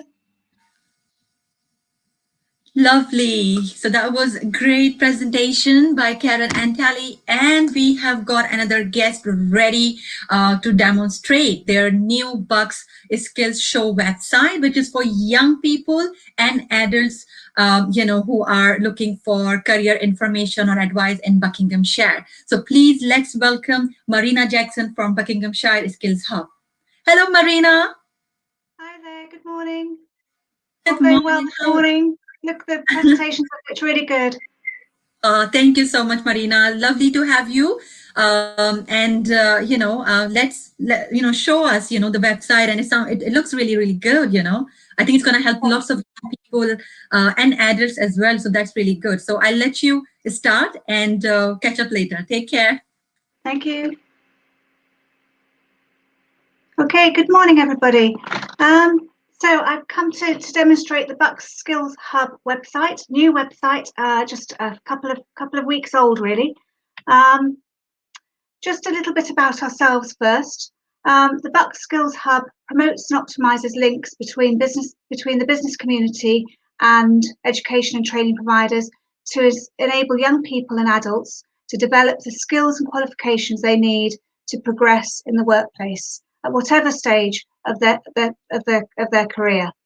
So to support this, we have just developed this brand new website. It's the first of its kind to launch in Buckinghamshire, a one-stop shop for all careers and skills-related advice. It's designed to inspire, support and inform career seekers, career changers and educators. It's packed full of the latest information on skills, careers advice, redundancy support and has extensive resources on it. It's a user-friendly, responsive site with a dynamic homepage, advanced functionality and live feeds from LMI for All, read.co.uk and bbf.uk.com, with more to come. So here we go. A little look at the site. You can go to the Opportunities tab, look for jobs, scroll to see the jobs you're interested in and click through to see the detail.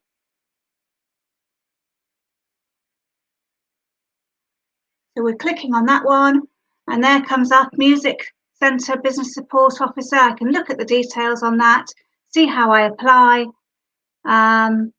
see where it is. There's a little map of the thing there as well, and a little bit more detail there, responsibilities and all that sort of thing.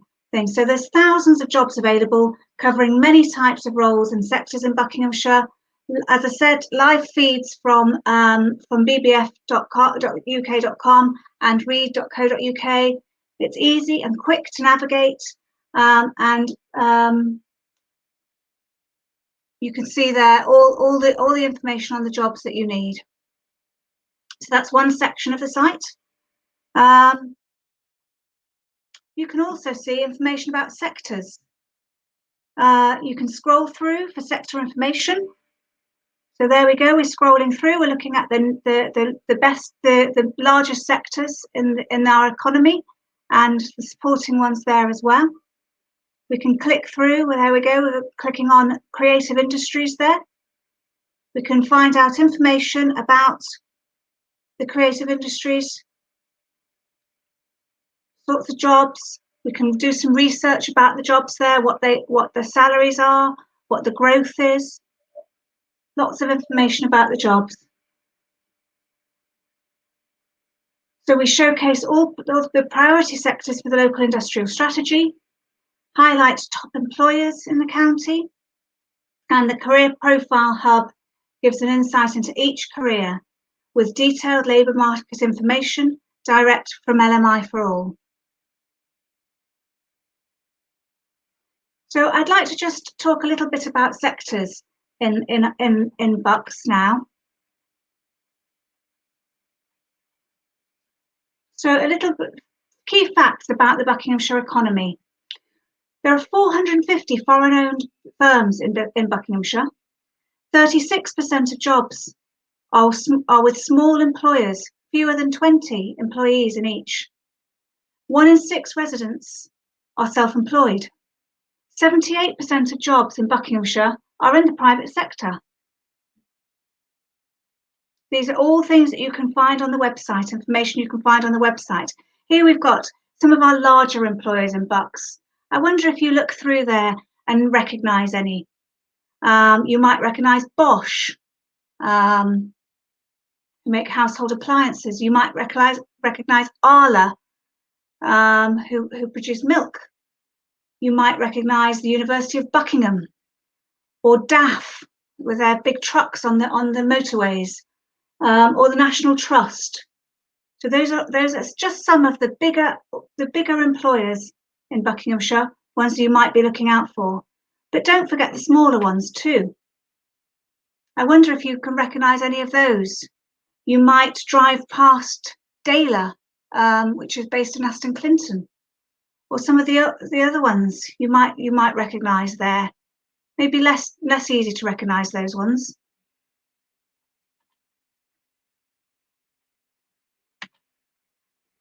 Don't forget the self-employment sector in Buckinghamshire, which is one of the largest ones. So types of businesses that people run are taxi drivers, carpenters, actors, animal care, hairdressers, cleaners, photographers, gardeners and landscapers, authors, writers, translators, entertainers, presenters. Maybe that's for you.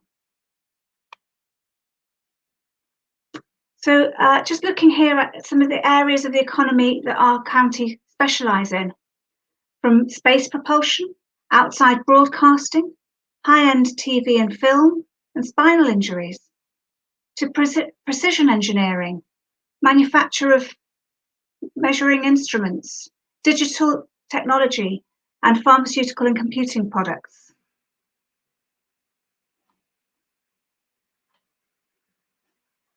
We also need to think about skills when we're talking about those employers and what they're looking for. 2 key attributes employers are looking for in young people. I wonder if you can think of them.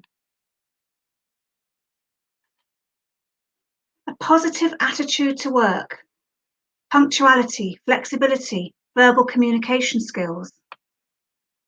Resilience, the ability to cope with setbacks and criticism, to be motivated to overcome obstacles and stay calm under pressure.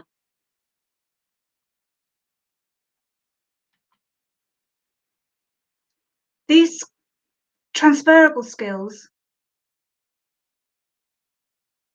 are also really important, no matter what job you're doing.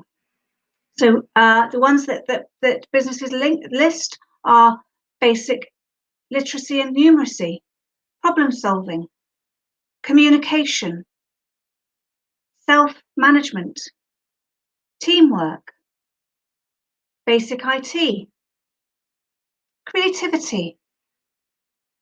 So no matter what job you're in, those are the sorts of skills that employers are looking for. Back to the website in a sec. First jobs which employers have been looking to fill recently.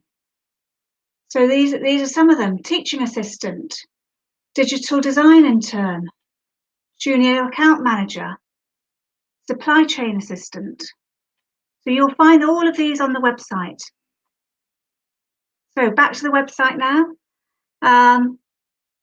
We've got a section on educators, so teachers, schools, universities, providers can look through this and find articles that are relevant to them, information that will help them in their schools or colleges.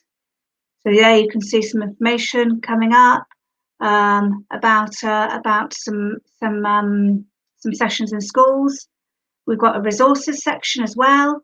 So just here highlighting careers in the curriculum opportunities, and you can look at all the videos there that have been produced. So really fantastic resource if anybody's looking for that sort of thing. We've also got an employer section and how they can get involved in supporting young people.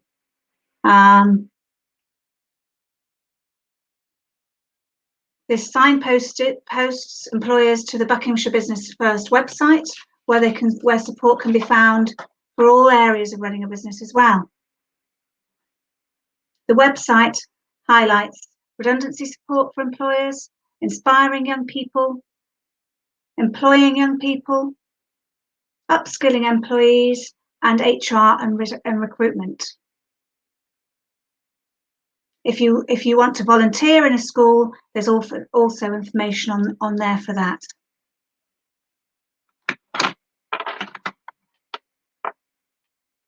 So the upcoming events pages you'll find really useful with all sorts of information to boost your career. Scroll down to find or use the search button to refine your search.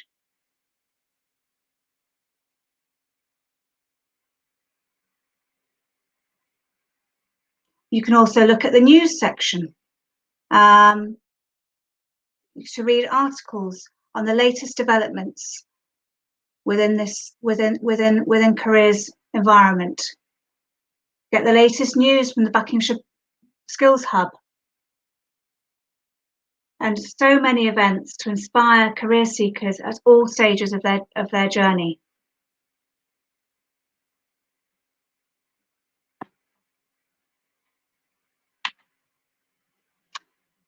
There's more to come. Soon we'll be launching live apprenticeship vacancies and a course directory on our website.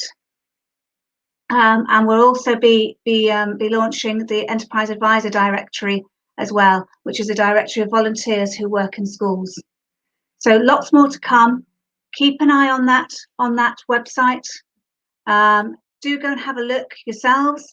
Have a look on buckskillshub.org for more information about skills and jobs in your area, and have a look through and let us know how you get on.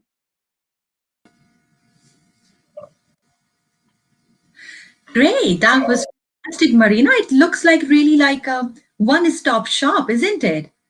It really is. It's a one-stop shop for anybody who's looking for anything on careers. That'll be the place to go. Fantastic. And I have got some lovely feedbacks for you. Sophie has said, hi, Marina, sounds like an amazing website to look for vacancies. Joanne has said, this is a great tool. Love the information on employer size and enterprise. Halima has a question for you. The website looks amazing. Does a young person have to create an account to apply for the jobs on the website? You would apply directly to the business, so that the jobs are advertised on there. It'll tell you how to apply, and you would apply directly. So no accounts needed. Oh, fantastic. That is great. And then Carla has also said it is so great to hear about all of the amazing opportunities available. Joanne has said the courses that you will offer in the future, will they be free, and can anyone enroll? So we're not offering jobs. We're not offering the courses. The courses will be promoted on there so that you can look through them, and it will depend on the provider as to what that course enrolment entails. Fantastic. Well, all in all, it seems like a great tool, and I think people are going to find it so helpful and so easy to navigate across lots of different sections and find out useful information. So thank you so much, Marina, to be with us today. And we'll look forward to, work together more on different projects and keep doing the amazing work that you are doing. Thank you and have a really good day. Great, that was Marina from Buckinghamshire Skills Hub. And before I move on to our next guest speakers, and I'm so excited to have them on board, I would like to announce quickly that there is a session coming up on grant funding this afternoon, which you don't want to miss at all. This is for young people. Sophie Phillips, our head of resident and community engagement, she is going to tell you all about grant funding up to £2,000 for young people. So don't go anywhere. Stay tuned. And now I'm going to move on to our next speakers, Charlie and Charlotte from Transitions UK. They are with us today, and I'm so excited. They are going to share information on their projects, Aspire, Achieve, Attain, Affirm, and how they are going to help young people through these projects. Let's find out and give them a big welcome. Hi. Hello, ladies. Hi. How you doing? Baz, you look amazing. Thank you. The day is here. Remember, we met like a few weeks ago and coordinating everything, and then you guys are here now presenting. How exciting. Very excited. We're very happy to be here. Thank you so much. Well, I'm sure you guys have got great stuff to share, so I'll let you do it. Good luck. Thank you. Thanks. So we're here both today from Transitions UK, and Transitions UK is a charity that's been around for about 6 years now. So our CEO is Ron Overton, and he set up the charity after complaining to all of his friends about there is need for support for young people who are at a transitional point in their life. So all of our projects are for 16 to 25-year-olds who are at a transitional stage. In the current environment of COVID-19, we are a growing recession, especially concerned to address the needs of what has been called a lost generation of young people. Many people feel demoralised and disillusionised and disadvantaged from their community. So that's exactly where Transitions UK come involved. We run 4 different projects. So our projects are Achieve, which is for 16 to 25-year-olds who have learning disabilities. Attain, which is where me and Charlie come from, which is working with care leavers who've left the care of the local authority. Affirm, which is for young people with emotional and mental health needs. And then also Aspire, which I'll let Charlie tell you a little bit about. Aspire is a project which works with slightly younger people from 13 to 24, and that is for young people at risk of criminal exploitation or risk of offending. And Aspire has recently launched in Bucks in the last month. Perfect, thank you. We've just set up as well, last year during the pandemic, it was really difficult for us to reach out to some of the young people that we work with on our face-to-face projects. So I'm sure everyone who's watching is aware of like how difficult the last year had been, but we adapted our services to being online only. So our skills development sessions that we would normally run, they went to virtual, and we went onto a Facebook platform and did lots of live videos. That has now transpired into its own project, which is called the Virtual Project. Currently, that's only working with our face-to-face beneficiaries that we have in those 4 project areas we've spoke about. But from June this year, we'll be taking on our first cohort of beneficiaries that will fall within the category of Attain, so care leavers who've left the care of the local authority, onto a virtual only platform, meaning our reach is not just regional, it will be national. So then within all of those projects, including our virtual project, we use a wraparound skills model. So the young person is always in the centre. Our main element of support is mentoring. So each young person will either have a virtual mentor if they're on virtual platform, or a face-to-face mentor if they're on any of our face-to-face projects. You'll have up to 3 mentors. The first mentor will be working with you because they have similar communication styles, they've got personality traits that are similar, and they've got skills within an area that you want to go off and work towards. Then you'll get your second mentor, and ideally we want that second mentor to be someone who's a different age generation to you. So they're providing a different kind of support, creating that full family environment. And then your third mentor will come in, and that's normally 12 months into you being in the project, and we're looking to move you on to the next stages. So once you've got your mentoring, there's other areas of Transitions UK that will support you on. So skills and training, that comes from our monthly skills development sessions. Our confidence and self-esteem and our therapeutic inputs go hand in hand. So depending on your project will depend on what is available. For example, on Attain, we go to equine therapy and we've gone and done work for a 6-week course. We might match you up with a private therapist who's going to provide one-to-one therapy for you. And Charlie, do you want to explain anything about the employment side? Yeah, we work with lots of local businesses to look at apprenticeships and ways of getting work experience for young people. And it's really about tailored to what that young person wants and what they might want to do in the next couple of years.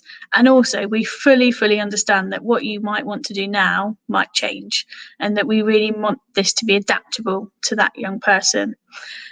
I also just wanted to mention about the confidence and self-esteem, that we work with lots of other businesses who may offer wellbeing activities, and that we're really passionate about using creative aspects to build confidence and to learn new skills. So maybe trying out yoga or trying out a fitness class or an art class is something that we're also really passionate about sharing. We definitely are. Everything we do is person-centred.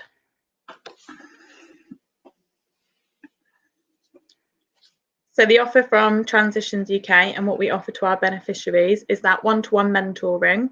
So you'll meet your mentor in the community and you'll be going for coffees, you might go for walks, maybe you both are into the same sport. So like Charlie's saying, we have partnerships and businesses where they offer you yoga sessions and you might both be into yoga, so off you go to a yoga session.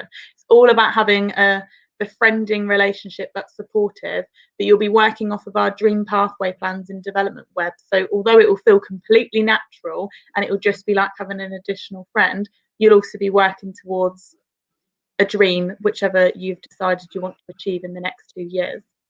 We have peer-to-peer support. So specifically on our Achieve project, our beneficiaries work in cluster models. So all beneficiaries will be put into either a blue, orange, green, depending on like your needs. So you're working with people with a similar needs of yourself, and then we get peer volunteers who are of a similar age to you to be within that group, so that you're all supporting each other and developing at the same time. But we do that as well on our other projects by when we're out in the community in our monthly sessions, which unfortunately not all of our beneficiaries have had access to because of the pandemic. You'll be supported by your friends here on the project, and we'd be setting up for you to do meetups. So for example, one of our beneficiaries is a personal trainer. We will set up for him to meet with another group of beneficiaries and then some trained volunteers, and they will go off and do an exercise session. Yeah, I think there's a lot of our young people who, after they've been on the project a little while, want to get into volunteering themselves and want to be a mentor. And that's a really amazing thing, to come onto project and go full circle to then be able to support another person is amazing. Yeah, I've got one young person in mind who said to me that hopefully, she said when she's ready, she wants to help mentor someone else, which I think is amazing. It's our whole ethos there.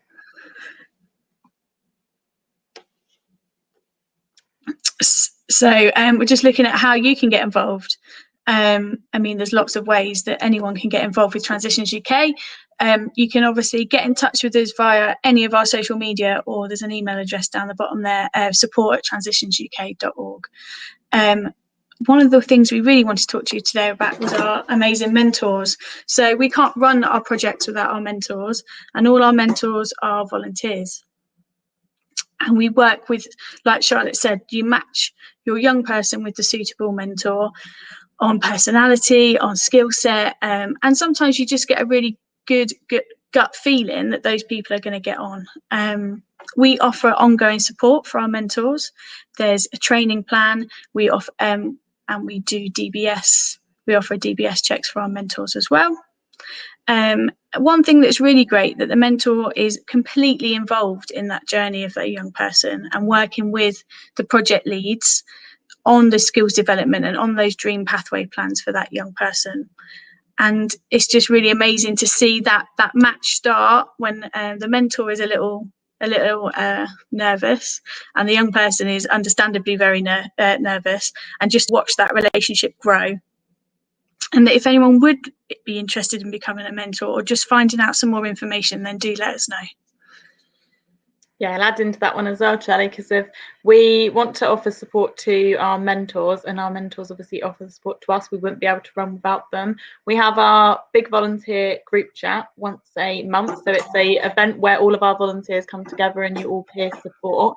But also we're open to having volunteers and mentors who are coming through work experience. So you might be looking to get into employment, but you don't quite feel ready to take on a job. So you might come and become a volunteer with us and we'll help you develop your skill set. Or you might be in school or college and thinking, I really want to get into a career with social care, but I don't know what it's all about. So then you can come and become a peer volunteer or maybe our Achieve project.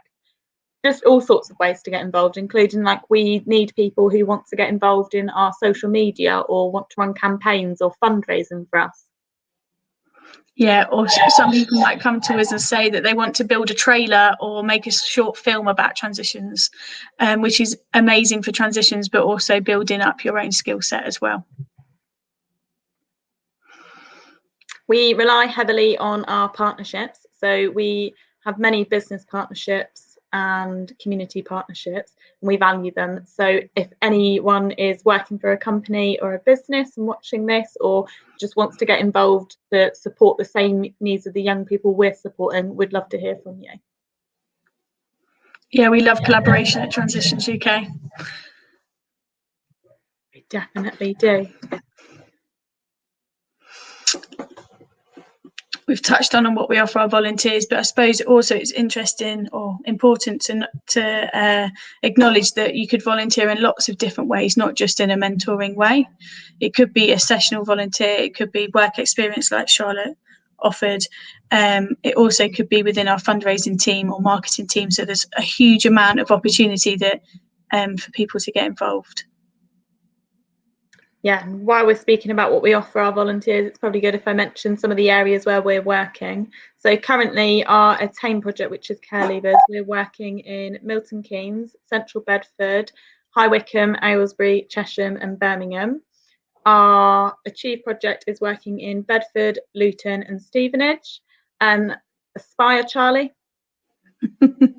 Aspire is in Buckinghamshire, so we're looking at Aylesbury, High Wycombe, Chesham, Wendover and North West South West Chilterns. We're in most of Hertfordshire, North London, Bedford and soon to be Leicester. Amazing, thank you. But that doesn't mean that if you're not in any of those areas that we don't want to still hear from you, because of our virtual project will be going live from June. So we will be needing support and partnerships and mentors who were happy to virtually support a young person on that provision. Yeah, and with the current situation, a lot of our support for our young people has been virtually. So there's this hybrid model that we have now for our young people of in person and online. So should we move on to fundraising? Yes. So we have a team of fundraisers and community engagement officers who work in our different areas. And we're always looking for fundraising volunteers, but as well, we like people to join into our events, not only just to raise money and awareness for our charity, but also to get involved and be directly working with our beneficiaries. We try and encourage our beneficiaries to come to as many events as possible. And sometimes that could be a business has sponsored their place so that they're able to take part in an activity, or that's because we've been able to subsidise the cost and get them involved. Charlie, do you want to do some more with fundraising?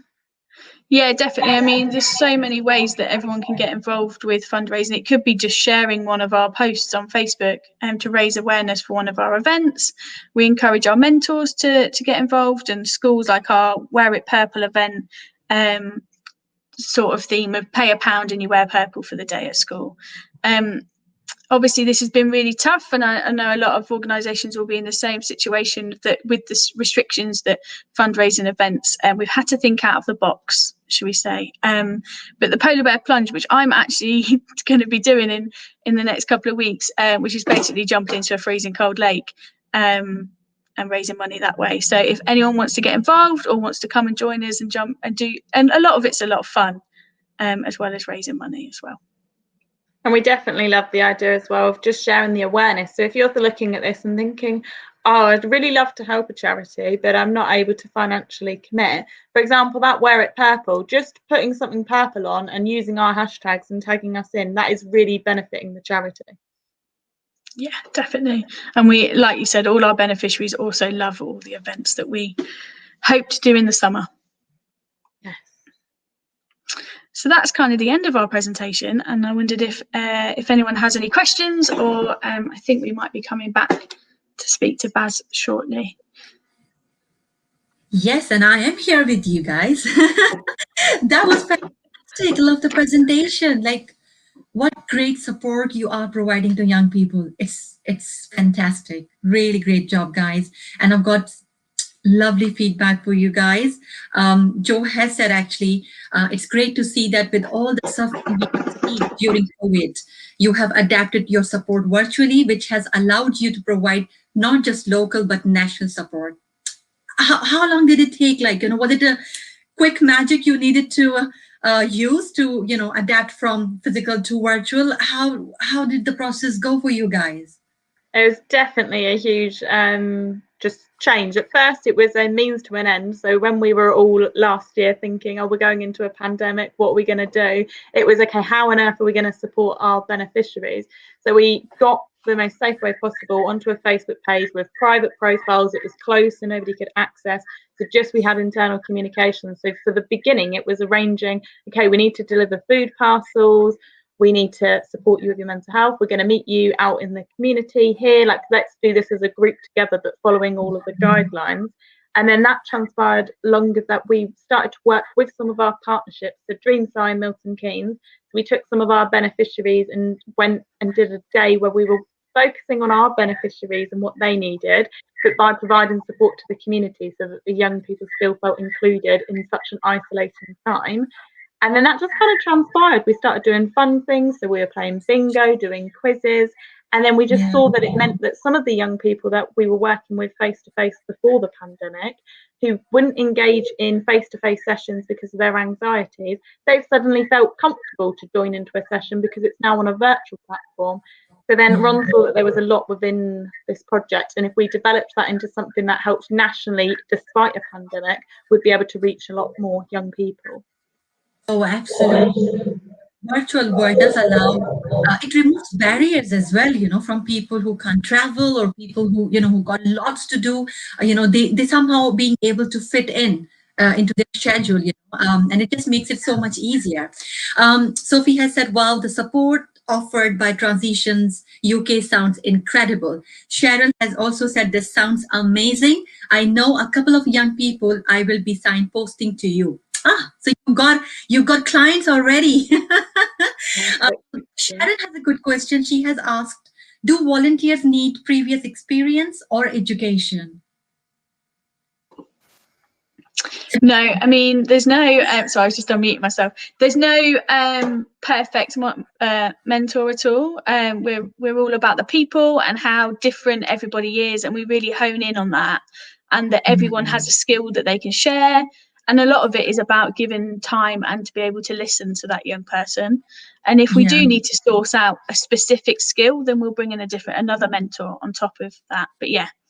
And everyone brings a different angle, because, for example, some of our mentors, they might have been, so in Attain specifically, I'll give an example. We have some mentors who've been throughout the care experience themselves, but they've never worked in this field. They don't even have work experience or CV experience, stuff like that they could share with the beneficiary, but they've got that whole emotional support that they can provide in a different angle. So we would still look to have them on board, but the way that we would match them with a young person and the training we would go through with them would be delivered in a different way.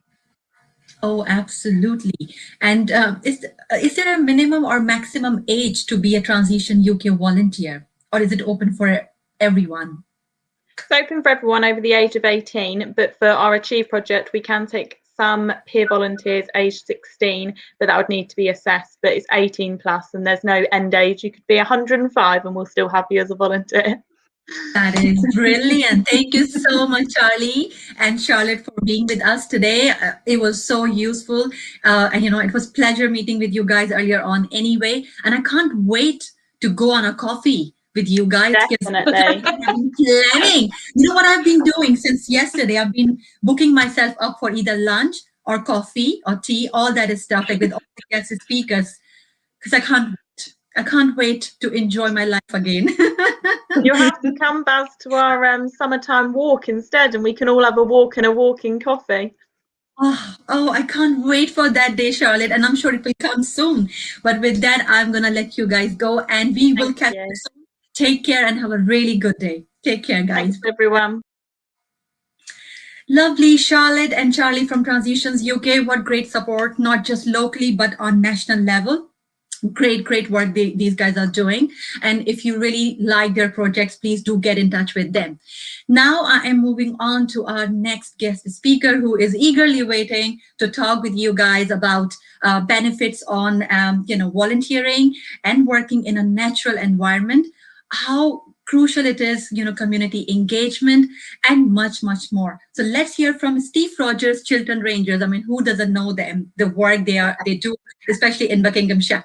Hello, Steve. How are you? Hi there. I'm very well, thank you. I'm good. Yeah. Puked up in an office today, but that's not normally how I am. So ready. How are you feeling, first of all? How are you feeling? Because how am I feeling? Nervous and pardon?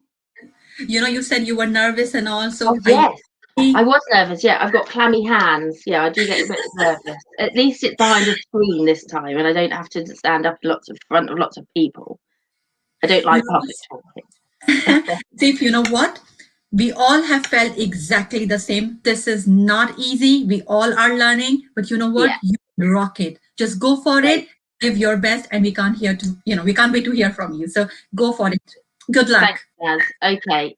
So hello everybody. I'm Steph from Chiltern Rangers. And normally I'm not cooped up in an office like this. I am out in the countryside around the Chilterns and High Wycombe. Very much like Red Kite Housing. We love Red Kite Housing at Chiltern Rangers. We do a lot of partnership work, which will continue. And really we're about communities and conservation. So making where we live better for people and for wildlife. Okay, so I'm here to tell you about opportunities where you can volunteer with us, gain work experience. And if you're really interested in working outside, a physical job, then we're the place for you to gain experience. So I haven't always been a ranger. That is my job title now. Like so many people, I just didn't know what to do with my life for a long time. I collected some A-levels. I did go to uni. And I studied English at university, and then I ended up teaching, which I loved, and I loved teaching young people, and I was teaching English in a secondary school. But I felt that my heart lay somewhere else, and that was outside in nature. So I got my job through volunteering for Chiltern Rangers. So the V word is very important, and it's about getting your foot in the door, learning the skills, learning the basics, but learning alongside experts. So we're really a great place to come if you want to gain lots of experience. And like so many people, the last year has been tough, and we have all, or most of us, have sought some sort of solace in being outside in nature. And so you can now, obviously volunteering is, we're starting back up again. I think the first thing I will show you is a video. And the video I'm going to show you really sort of sums up the impact of team working and lots of people working together to improve a natural site. The site you're going to see is 5 minutes from the centre of High Wycombe. It's just beyond West Wycombe. It is beautiful. And if this is a bit of you, then you can get in touch with me and come and help us do this sort of thing. So we'll play the first video now, and then I'll tell you more about what we do and why we do it. So here's the video.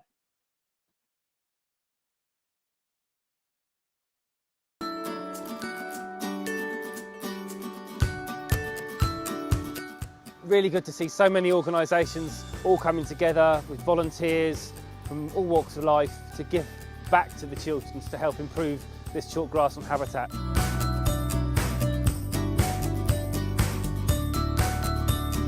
We're clearing the scrub to let the sun back onto the slope and warm it up, and then as soon as we get to the spring it'll be absolutely alive with stuff again.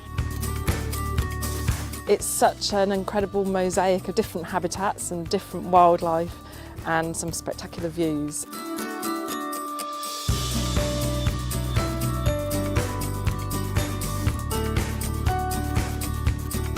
And without people cutting down the scrub, the fantastic flora and the butterflies and things like that that it supports will simply be lost to dark woodland, so it needs lots of effort to keep it special.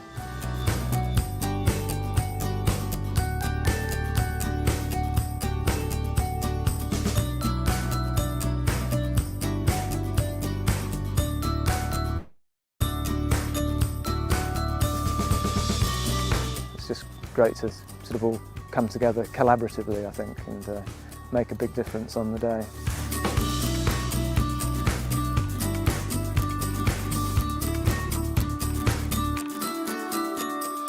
It's been quite inspiring actually to see the level of enthusiasm.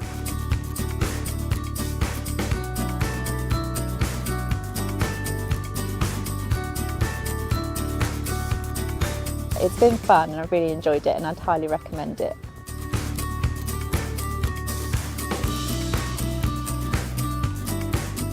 Today's all been about teamwork, and I'm really grateful for everybody who's given up their time and given us their energy to keep Butler's hangings in good condition. Thanks very much.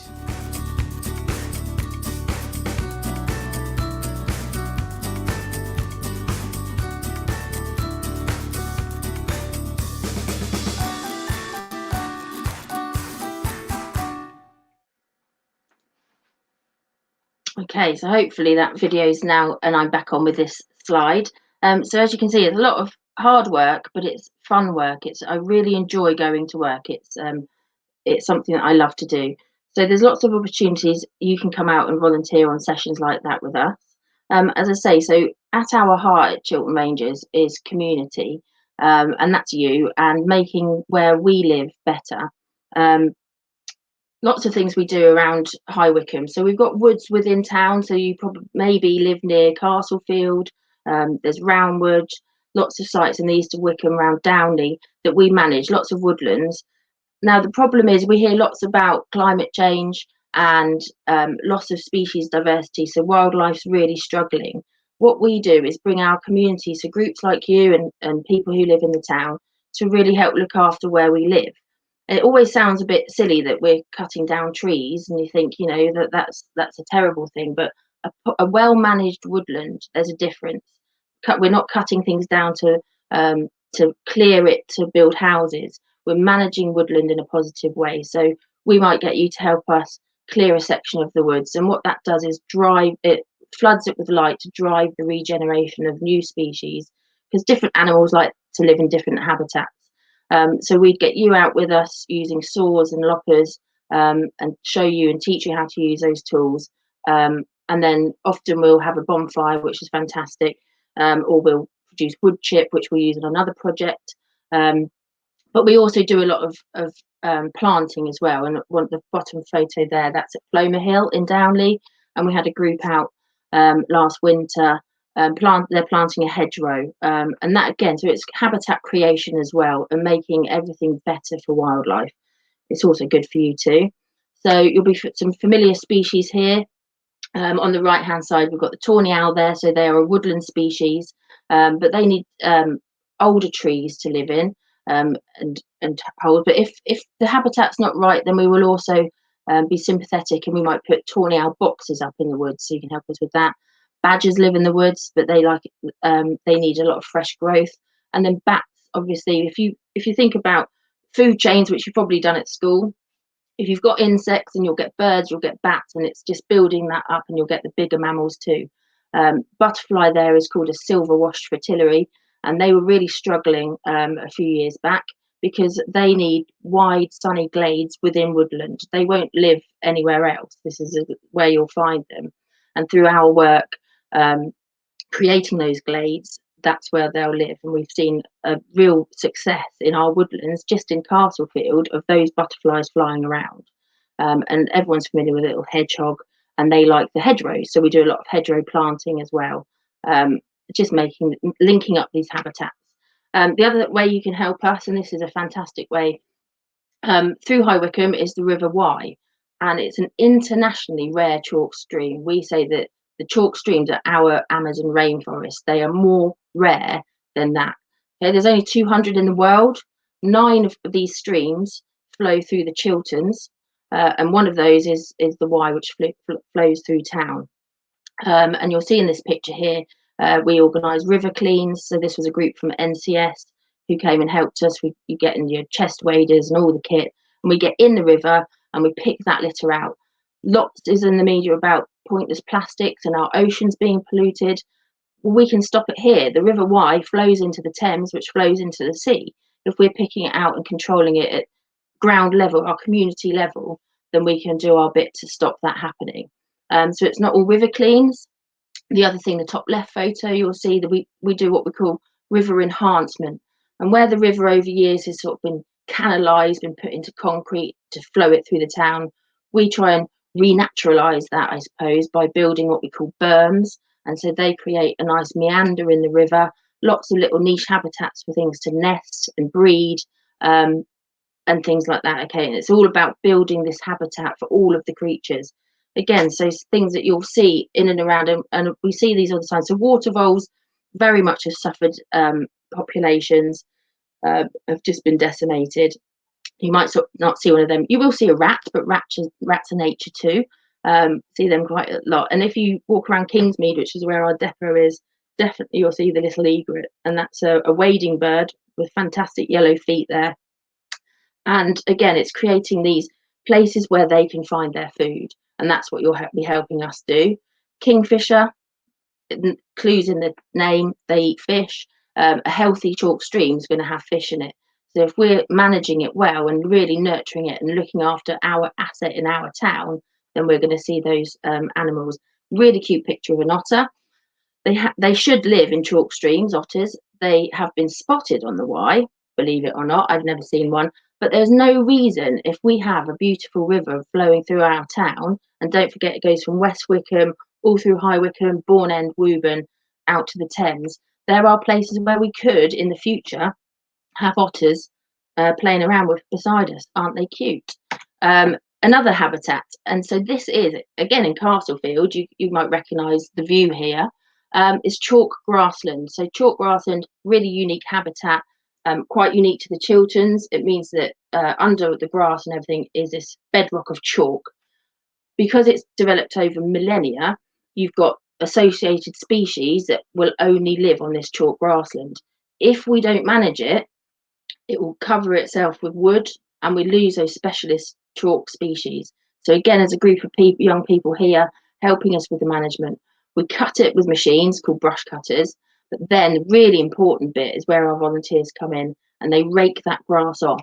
If we leave the grass to rot down, you'll lose those special species that live there because it becomes too nutritious and these trees grow up.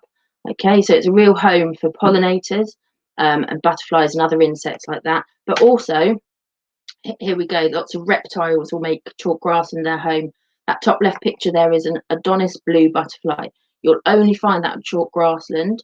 They are, I don't know if you know Sands Bank, opposite Wycombe Wanderers football ground. They live there. And Butler's Hangings, that video that you saw, they live there as well. But if we don't look after their habitat, we'll lose them forever. Slow worm there in the middle, we see them every year. We find them. Common lizard, bottom left. Bees, you know, the media are very obsessed with telling us that the bees need plants. Well, they do, but looking after this habitat means that we have the flowers for them. And what about for you? So if you volunteer with us or come the work experience, we all need a bit of nature to make us feel better. You'll get loads of fresh air. It is hard work because it's physical, so it is great exercise. And doing something good feels good, doesn't it? So it's really good for your mental health. It's certainly been very good for mine over the years, just getting out in nature, doing something positive. You can step back at the end of the day and say, I've made a difference here, and that feels really good. You can go back the year later and see how it's improved. We work with lots of other people, so it's a great place to sort of develop your teamwork skills and perhaps even leadership skills. If you're really good and impressed, then you could maybe take a smaller group of volunteers off and manage them. You get to visit new places, so we do a lot of urban work in our town, but we also go out, you know, just a few miles out, and we're into open, beautiful countryside. So there's really good advantages for joining us. Another small project though I wanted to tell you about today. So part of my role is working with Chilterns Conservation Board, and they are sort of like they look after the Chilterns, and through them we're setting up a new club called New Shoots, and it's a club really for people who want to develop their interest in wildlife and conservation. So if this has really sort of excited you and think, yeah, I want to look after these animals, then you can come and join us. It's a sort of year-long program of events. It will only be once a month, but we will teach you with experts in their industry how to ID these butterflies. There was a time when I couldn't tell an oak tree from an ash tree. I've had to learn that. And same with the butterflies. There's only 56 to learn. Easy. Okay, we'll show you how to identify them, because I've already touched on it. You're not going to find a silver wash fritillary on chalk grassland. You're not going to find an Adonis blue in the woodlands. If you know where you are, it's then quite easy to learn your new species. Birdsong, we can teach you about that. Flowers, if you want to learn how to ID flowers, etc. And we'll also have some cool trips as well. So we'll leave High Wycombe and go and see some really nice natural places too. Okay, and this is a partnership-wide scheme. So me from Chiltern Rangers, and I know that we've already spoken about bigger employers. We work with them. So the National Trust, you know, they're a national, clues in the title, organisation. Berkshire, Buckinghamshire and Oxfordshire Wildlife Trust, we work with them, and the Chiltern Society. So we can put you in touch if it's not with us. Lots of networking for bigger organisations too. But it's a really good opportunity. I'm gonna show you another video now before we finish over. So I've said that we love working with Red Kite. Unfortunately, this video is not on one of your properties, but it's a similar sort of project that we do when we say we like to bring communities together to make a space better.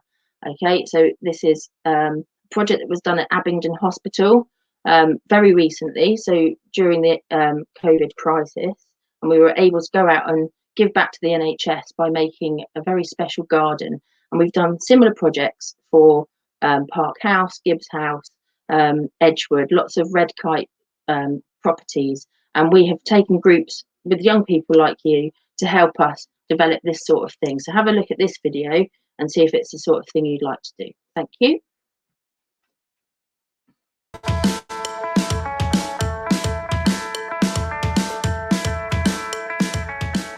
This project started about a year ago when we worked with some of the staff here to start designing the garden for the project.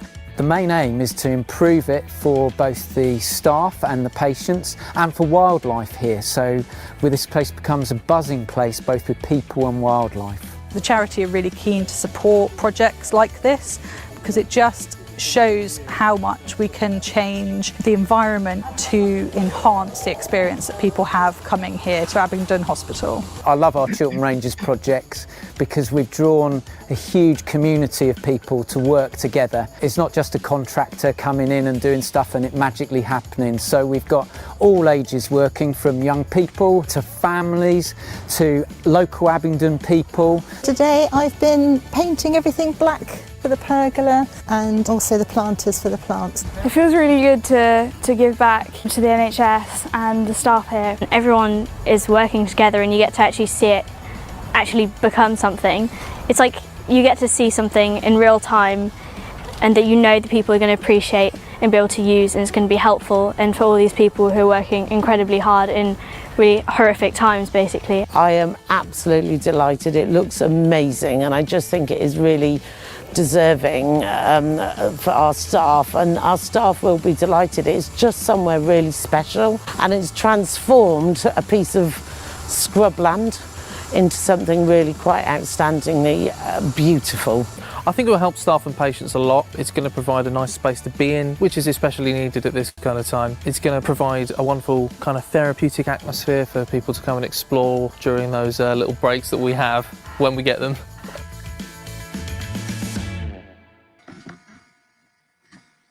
Okay, hopefully back with me now. So what next? It's really about contacting me.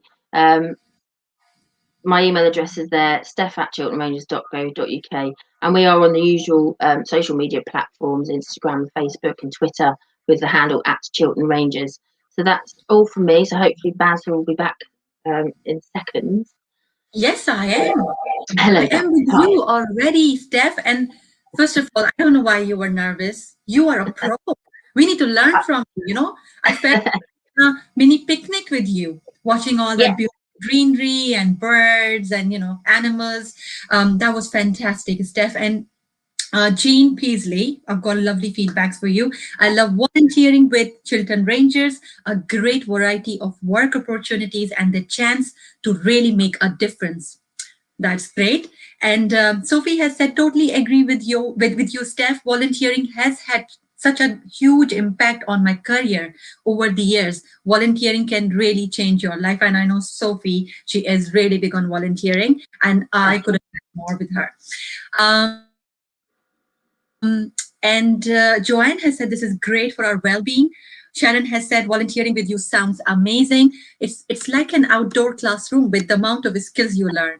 So it's like taking us back, you know, outdoor education, isn't it? Definitely, yeah. And we're so lucky that we have so many natural spaces so close to us as well. And it's really, I love seeing the transformation of especially like work experience students who come, who might be quite quiet and lack confidence at first, but after a week or two with us, they're just different people, and it's lovely to see. So I really get a lot of value out of working with young people through my job in a different way and a much more relaxed way from when I was teaching them.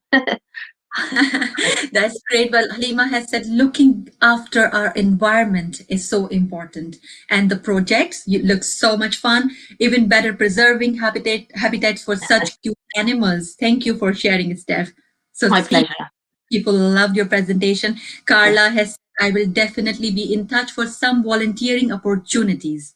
So fantastic. Thank you, Carla. You are going to get some, great interest, I think. And I mean, you guys are so popular anyway. I don't think there is anyone in Bucks who doesn't know who are Chiltern Rangers, especially because even my girls, you know, they have been on these outdoor sessions, you know, with Chiltern Rangers. So everyone knows about you guys and the amazing work you guys are doing in the community. So thank you so much for doing what you are doing, Steph. And I will get in touch with you again.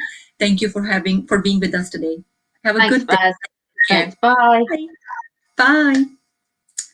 Oh, what a lovely presentation. You know, I really felt like I was on a mini picnic. You know, I can't wait to be able to go, you know, outdoors and, you know, enjoy myself freely. And with that, this is a time for us to move on to our next guest speaker. But before that, I just would like to say a very good afternoon to all of you. If you have just joined us, you are watching Better Futures organized by Red Kite Community Housing. And I hope you're enjoying it, because I'm enjoying myself thoroughly. So Victoria from Flux Photography is here with us. And if you are interested in photography career, she has got amazing opportunities for you guys today. You don't want to miss out, literally. So let's have Victoria and hear from her what she has got with her for young people. And I can't wait because I love photography as well. So, oh God, I don't think I can take part, but this is especially for young people. So let's welcome Victoria. Thank you for the introduction, Baz. That was lovely. Hi, Victoria. Next talk. Hi. You okay? Yeah, I'm good. Thank you very much. Just been really enjoying Steph's talk. It was absolutely fantastic. Great. Well, I enjoyed it absolutely. And I think they do great work in the community. And let's see what you have for us today. And I think you got brilliant opportunity. So I can't wait. So let's hear from you, Victoria. Good luck. Thank you. So I'm just going to start off by telling you a really small part of where I came from, and then I'll get onto the opportunities. So I'm Victoria. My company is called Flux Photographic, and I have been a photographer for 15 years, which I feel really fortunate about. So I'm going to talk to you a little bit today about creativity and following your passion and doing something you love. So whether that is photography or whether it's anything that you really, really enjoy, I feel really, really strongly about following something and doing something that you really, really enjoy. So I started off in fashion photography 15 years ago. And I did everything from London Fashion Week to really big magazine shoots, and it was absolutely incredible. It gave me a really good foundation within my career. What I decided though after doing it for 5 years was that it wasn't actually for me, and I didn't love it. There was a lot of judgment within the profession, and I felt that actually I was adding to a problem of making people feel like they weren't perfect, and I really, really didn't like it. So I actually stopped and I freelanced for a few years whilst looking for what it is that I do within the industry. What did I actually want to do? I knew that I wanted to make a difference, but I didn't know how I was going to do it. So I stumbled up on a job with a photography studio who only photographed women.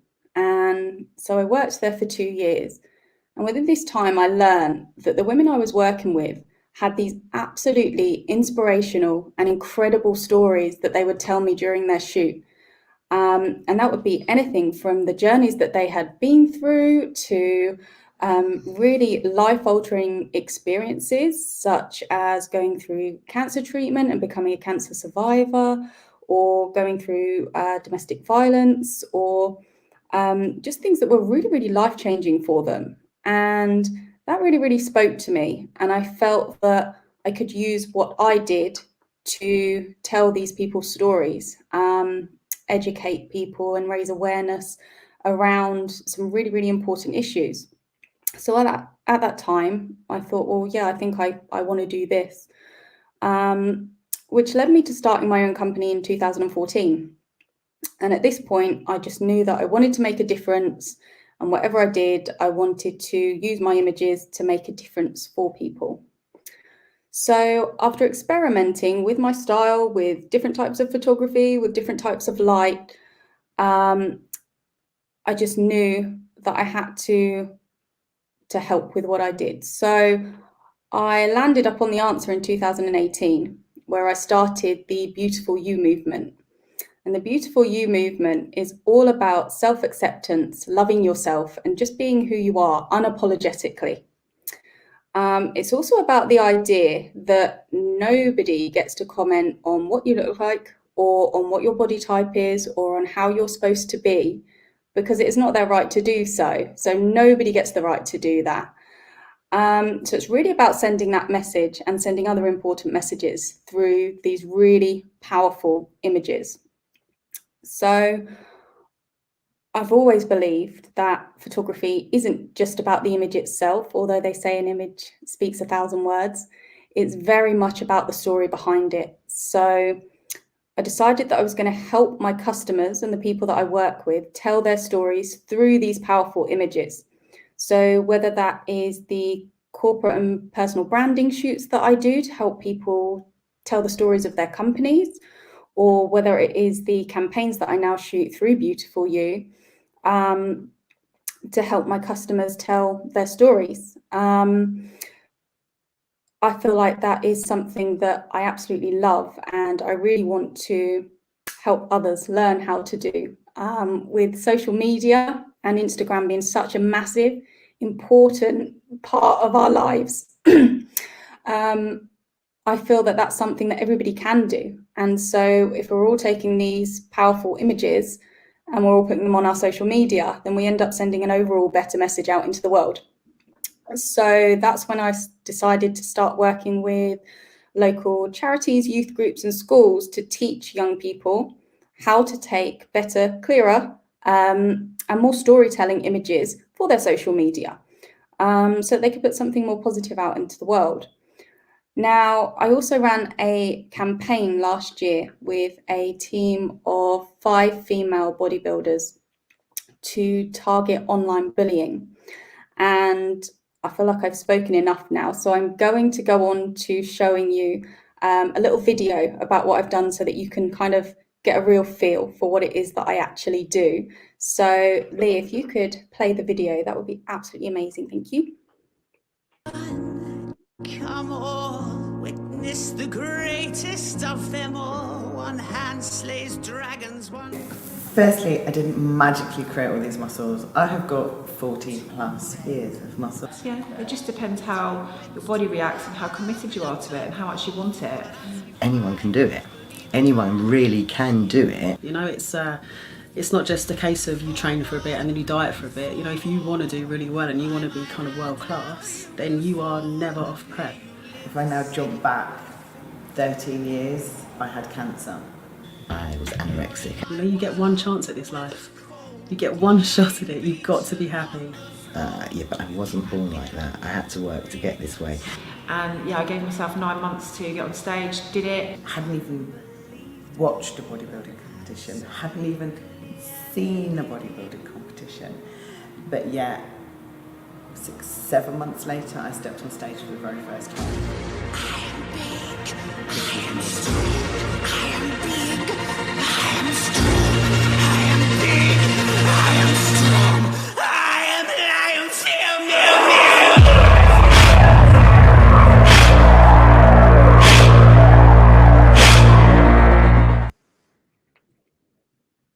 Thank you very much for that. So hopefully that will give you an idea of what I do, the message I send out, and the people that I work with. Now, the reason for that campaign is because one of my friends, who is a bodybuilder, female bodybuilder, put out a message on her social media of just some utter abuse that she had gotten for being a female bodybuilder, for the way that her body looked. And I just felt like it wasn't right and I had to do something about it, or I had to help her do something about it. So we shot a campaign focusing on online trolling and online bullying, and we reached places we never even thought we would with it. So it was absolutely incredible. So that kind of brings me on to the opportunities that I have available for young people. So as I said, my passion is about storytelling through the work that I do and helping others do that. So the first opportunity that I have available is a one-to-one skill session, which is designed for anybody with an interest or a passion in photography, or perhaps you're just somebody who really, really wants to learn how to take better pictures. It might be that you want it to be your job eventually and you want some advice on how to get into the industry safely and effectively, and how to showcase your work. It might be that you just want a few skills within sort of lighting, or you want to know how to pose your subjects if you like taking pictures of people. So it's a one-to-one session. It can either be within my studio in High Wycombe, or it can be on location, depending on the type of photography that you like to do. And this is something that I don't usually do. So it's really, really very exclusive just for this event and just for Red Kite, because of the amazing work that they are doing for young people within this event. So this is a one-off, and it's something that I really hope will help whoever comes to it learn more about photography and the storytelling, so that they can go on and use it within their own work. So the second opportunity that I have available is a skills session for up to 6 people.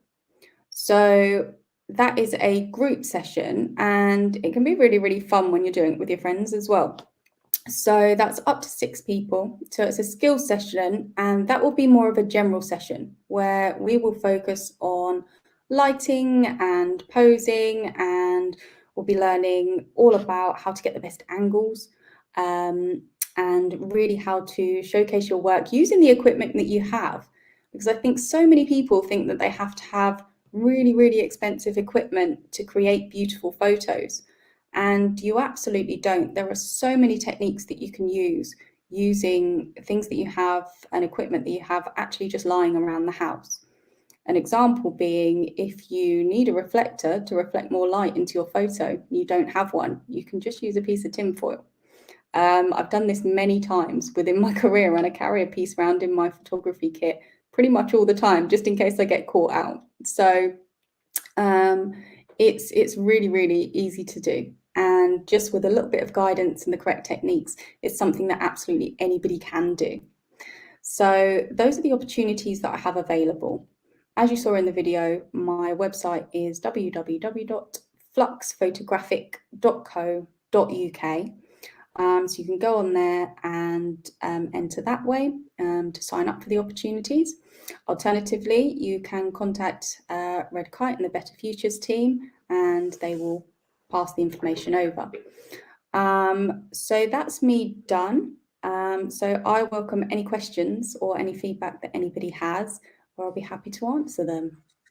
Vicky, what a powerful video. Thank you. Yeah. You blow me away. I was like, wow, like it looks incredible. The work, everything that you are doing, so powerful messages. And, you know, I really, really want to thank you from the bottom of my heart for these bespoke opportunities. You know, I remember when we spoke and, you know, we thought about to do something like that. And, you know, you have a big heart. You said, Paz, you know what? Yes, I will not only offer one, I will offer two opportunities. And yeah, that's so good. And I think young people should be jumping with happiness at the moment, because, you know, they're not going to find it hugely. If you guys, you know, if young people, I would like to talk to you right now. If you would like to get a session on photography, it costs. This is free. And Victoria, I've seen her videography. I've seen her, you know, the photographs. She is a brilliant artist. So you don't want to miss this opportunity, literally. Now, Vicky, I'm going to share some lovely feedback for you. Jean has said, what a great campaign, Vicky. So empowering for us all. I have always admired your talent as a photographer. Go, Vicky, go. Oh, thank you, Jean. I love Jean. She's absolutely fantastic and she is a wonderful person. So thank you so much for that. And, no problem. Halima has said very powerful storytelling, and thank you, Victoria, for sharing the opportunities, which I hope young people will grab as soon as possible. It's a massive opportunity not to be missed. And I agree with Halima because, you know, it is for, you know, for some people, you know, obviously, you know, you don't have, you know, there's a capacity limit. So the quicker, the better. Sophie has said, can anyone apply for the one-to-one or group photography opportunity that you are offering? Yes, anybody can apply. So this event particularly is for young people. So within the age bracket of the young people that are due to benefit from this event. So anybody can apply. If you are under 18, you will need to be accompanied by a parent or an adult for the one-to-one. But for the group session, we will have our lovely youth workers with us. So you'll be able to come along for that. Absolutely. And it's going to be virtual at the moment, isn't it, Vicky? Yeah, so it's going to be virtual at the moment. And there's so much. I've been delivering sessions online since the beginning of lockdown last year with Wickham Youth Action during their Better Together project. Yeah, I know that. We've been doing photography, we've been doing creative projects, we've been doing body positivity. We've been doing loads and loads of stuff. So I'm very used to delivering online, and it's something that can be done online. So don't let that put you off either. It's a great opportunity, and it's really difficult if it's, you know, if you're studying GCSE photography, wondering how to get into the industry, this is the perfect opportunity to start getting that information, because it's so difficult to get into a photography studio, you know, and to get into this industry itself. So there are so many little tricks and tips that I'm able to share with you to make that process easier. Oh, that's great. And Asif has said, an opportunity not to be missed. Big props to Vicky. And Asif, I've given you another place on the screen. He posted before that, oh, I got a space on the screen. So he should be very happy. This is the second time we are posting his comment. And Joan has said, what an amazing opportunity to make a difference. Use images to convey such powerful messages. That's great. Absolutely, Vicky. Well done. And again, a big thank you for all these wonderful opportunities, you know, for young people. And we'll get in touch. Obviously, you know, we will work together on this, because this is, you know, a collaboration between Red Kite and Victoria Flux Photographic, sorry. And we'll take it from there. And I hope, you know, if you start if your phone start ringing and your emails start coming through, just tell us, and then we'll work together on that. I wish you all the best, Vicky. You're doing great work. Good luck, and thank you so much. Thank you so much, Baz. Take care. Take care. Bye. Wow. So how you guys are doing? Are you enjoying so far? I hope so. And I just would like to do another reminder. We got a great session coming up on funding, especially for young people. You can grab up to £2,000 that can help you to do training and lots more, which will be revealed by our head of community and resident engagement, Sophie Phillips. I'm going to move on to our next guest speaker, Lisa Johnson. She is from Building Futures, which is an employment support service in Buckinghamshire for Bucks residents who are unemployed. And she's going to deliver a mini session on CV and covering letters. Great. So let's welcome Lisa. Lisa. Fantastic. Thank you so much for that lovely intro. Lovely to be here. Hi. Thank you, Lisa. Thank you. Feel that I've got big shoes to fill following on from everyone else before. It's been lovely to see. Yeah, thank you so much for having me. As I said, I'm from Building Futures. We are an employment support service in Buckinghamshire. We support people over the age of 15. Personally, I support people over the age of 18, but the service as a whole supports people over the age of 15. As I said, I've put together just a few hints and tips for your CVs and cover letters to help you get that job interview, because that's what we're all trying to do. So like I said, a little bit about myself. My name's Lisa Johnson. I'm an employment support advisor with the Building Futures project, and my personal background is in psychology and coaching and mentoring. Like I said, the Building Futures is for individuals over the age of 15 across Buckinghamshire. We do also support people in the surrounding villages, as long as when face-to-face work is allowed to happen, you're able to come into Buckinghamshire to meet with the support workers. And the whole goal of Building Futures is to help people towards their employment goals, be that working on career planning, helping access further educational training, working on CVs, job applications, pretty much anything. So, for the whole point of this really is help yourself get an interview, because for most jobs, the interview is your way to get in there. And most of them you will need to complete a CV or an application form, or maybe both. And from there, you'll be invited to an interview. And the interview is where you can really sell yourself and wow the employer. But you need to be able to stand out to get that interview. On average, an employer looks at a CV for about 5 to 7 seconds before they make a decision about whether they read on through the CV or move on to the next one. And especially at the moment, it's even more important that we stand out, because on average, there's about 25 applicants per vacancy advertised. So we want to do everything we can to make sure that your CV and cover letter stands out and wows that employer. So every application and job has different key points to highlight. Some may be more focused on skills, some may be more focused on qualifications or on previous experience, but there are a few universal factors that can make the difference between the interview or sadly getting rejected. The biggest one that I cannot push enough is always proofread your work. On average, 77% of employers would reject a CV or cover letter instantly if it had glaring spelling or grammar mistakes.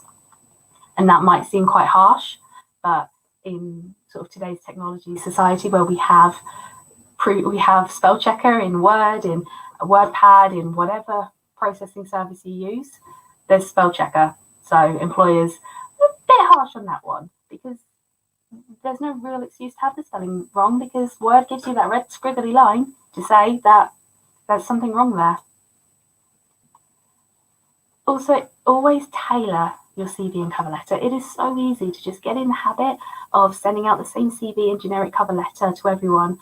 However, employers can tell that that's what's just going on. If you've sent the same CV and cover letter to everyone, they can see that you've just gone through a job application site and hit apply, apply, apply. Even just tailoring the cover letter to reference the job and company, rather than being, I'm interested in the customer service role at your company, to, I'm interested in your customer advisor position at X company. That really does make the difference. And tailoring the CV so that your personal statement and skills, experience, etc. really reflects on what the job wants, it can help so much. And so many big companies will use automatic software that will filter through applications and kick out those that don't meet the criteria. So showing that you've read the job description and highlighting those points that they want can help skip that filtering software. And it also really shows that you've done your research, and in your CV and cover letter, if you explain why you want to work for that company specifically, it shows the drive and enthusiasm. The other one might seem a bit odd, but 35% of employers would reject a CV if it had an unprofessional email address. And in a perfect world, employers wouldn't care about the email address. But if they see something that raises a few alarm bells, then unfortunately they might reject it. I mean, all of us, if not all of us, most of us will look back on our first email address and laugh. Mine, as I put on the screen, was lissa.dolphin@a provider that no longer exists. So when applying for a job, make sure you've got a neutral email address. There's nothing wrong with going on Gmail, Hotmail, Outlook, and creating a job email address. Typically something quite neutral like firstname.surname or firstname.hobby if you have quite a common surname. Things like that are quite okay. But if you have something like Ms. Trouble at email provider, that's not going to go down very well. And always know who you're applying to. I fully appreciate that we apply for so many jobs, so it can be difficult to keep track. So keeping down just a little note on your phone, on a piece of paper, of at this company you've applied for this job, at this company you've applied for that job. Because if a company calls and say, oh yeah, we're calling from X job, and you've got no idea what it is you've applied to with them, it doesn't go down very well. Some employers would be understanding on it, but not all, and that's not really a risk we want to take. And it does make you sound more professional and interested if you can remember who it is you've applied to, even if it takes you a moment to look through your notepad and go, oh yes, I remember I applied for such and such job. Sounds like you know what you're doing. My last big tip on it really is to show that you are a person. In your CV, always include some hobbies and interests. It shows to the employer that you are a well-rounded individual. You can pull out transferable skills. If you're an avid gardener, for example, you can pull out skills like time management, strategy and planning, because you have to plan your garden and plant things when it's the right time so that it will come out and the flowers will bloom correctly. If you are a gamer, things like team management, leadership, strategy, planning, organisation. There's so much that you can pull out of a hobby that you spend your weekend doing. I would say though, be mindful not to include anything that's particularly controversial or could clash with the company you're applying for. Things like political standings, activisms that could clash with the company you're applying for, sports teams if you're applying for competitors. Naturally, if it's something that is near and dear and true to who you are as a person, then yes, do include it, because you're not really going to be applying for something that clashes with your near and dear morals and ethics and whatnot. But if it's things like a sports club or politics and you're not going for a political role, maybe keep it out of your CV so you don't put that unconscious bias on the employer. So those are my few main hints and tips. A little bit about Building Futures. So we, like I said, we support individuals from 15 and up in the Bucks area. Like I said, I support people from 18 and up, but we do have key workers who support from 15 and up. As a service, we work with individuals on a one-to-one basis to help them to progress towards their employment goals, be that getting a job, progressing into training or education, or to a place where someone's comfortable job searching independently. Typically, the support lasts for about 6 months. Can be quicker if we achieve what we're looking to achieve quicker. Can be longer if it takes a bit longer, but that's sort of our average. We do things like working on CVs, cover letter writing, job searching and applications, accessing training, applying for educational programs. We can help find volunteer work and work experience, practice interviews, access things like confidence building courses, and so much more. I run a peer support group that we do once a month with my service users. Other organisations that work with the project may have their own things that go on. We do a lot. There's very little that we say, actually, no, we can't do. we're not legal advocates, so we can't go with to interviews or to formal meetings, but we can speak to you before an interview and do a run through, speak to you after to see how things went after it. We're here to be a helping hand, not to do everything for you, but to help you do it yourself. And yeah, that's sort of a little bit of it from me, just opening up to questions. My contact details are on there. Though I'm a Building Futures employment support worker, I am also employed through BucksMind. So my email address is lissa.johnson@bucksmind.org.uk. If you wanted to contact the Building Futures team directly, the email address, telephone number and website for them is on there. Like I said, our main criteria is that someone be over the, for Building Futures, over the age of 15, or for myself over the age of 18, in the Bucks area and currently not in any form of employment. Other than that, don't have many criteria. We will do our best to support everyone. There's a lot of key workers on the project, each with their own individual sort of niche areas and interests. So working at a mental health charity, BucksMind, my area is mental health, so is my team, but we also have people with expertise and knowledge in things like substance misuse recovery, criminal background checks, lots of different specialisations. So if one key worker isn't perfect for you, there will be other ones. So by all means, if you wanted to join the project, please do get in contact either with myself or with the Building Futures team. If I'm not the perfect person for you, we can pass on to someone who is. And yeah, that's about it from me. I think Baz should be back in a moment, hopefully, and open up to any questions or comments. And I am back, Lisa. You called me and I'm here. That was a great presentation. Fantastic. Thank you so much. All these tips and guidance, I hope, young people are going to find it very useful. We got great feedback for you. Fihi has said proofreading is so key. I always ask someone else to review my CV too. We are always so self-critical, and a friend can help you to really sell your skills and experience. And that's so true, isn't it? Absolutely. And if you don't have a friend available to read through it, the things like Grammarly or even Google Translate, copying and pasting it into something that reads it out can help you hear it in a different way and hear perhaps grammar mistakes or where a sentence doesn't flow as well. Because I think we're all guilty of it. When you've looked at a piece of work for so long, you can't see the difference in the words. So having another pair of eyes or a bit of software to read it out makes such a difference. I agree, absolutely. Sharon has said, can you recommend any CV templates that are online? Oh, absolutely. There's things like Indeed and Read have a number of CV templates. Depending on the area you're going into, they might be different. So things quite creative industries might want a different style to things like customer service. They have different focuses. But things, job search websites like Read, Total Jobs, Indeed, they tend to have a lot of templates pre-made for the different industries, but you don't have to stick to them. I'll admit my first CV came from my school's template, different formats myself. So if you find a template you love, amazing, you can stick with it, but there's nothing wrong with tailoring it around and fiddling about with it a bit. Absolutely, absolutely. And Joanne has asked, how do I apply for assistance? So in terms of sort of the employment support service assistance, just getting in contact with myself or the Building Futures team. On the Building Futures website, there is a self-referral form, but also just getting in contact and we can send a referral form back to be filled in to go from there.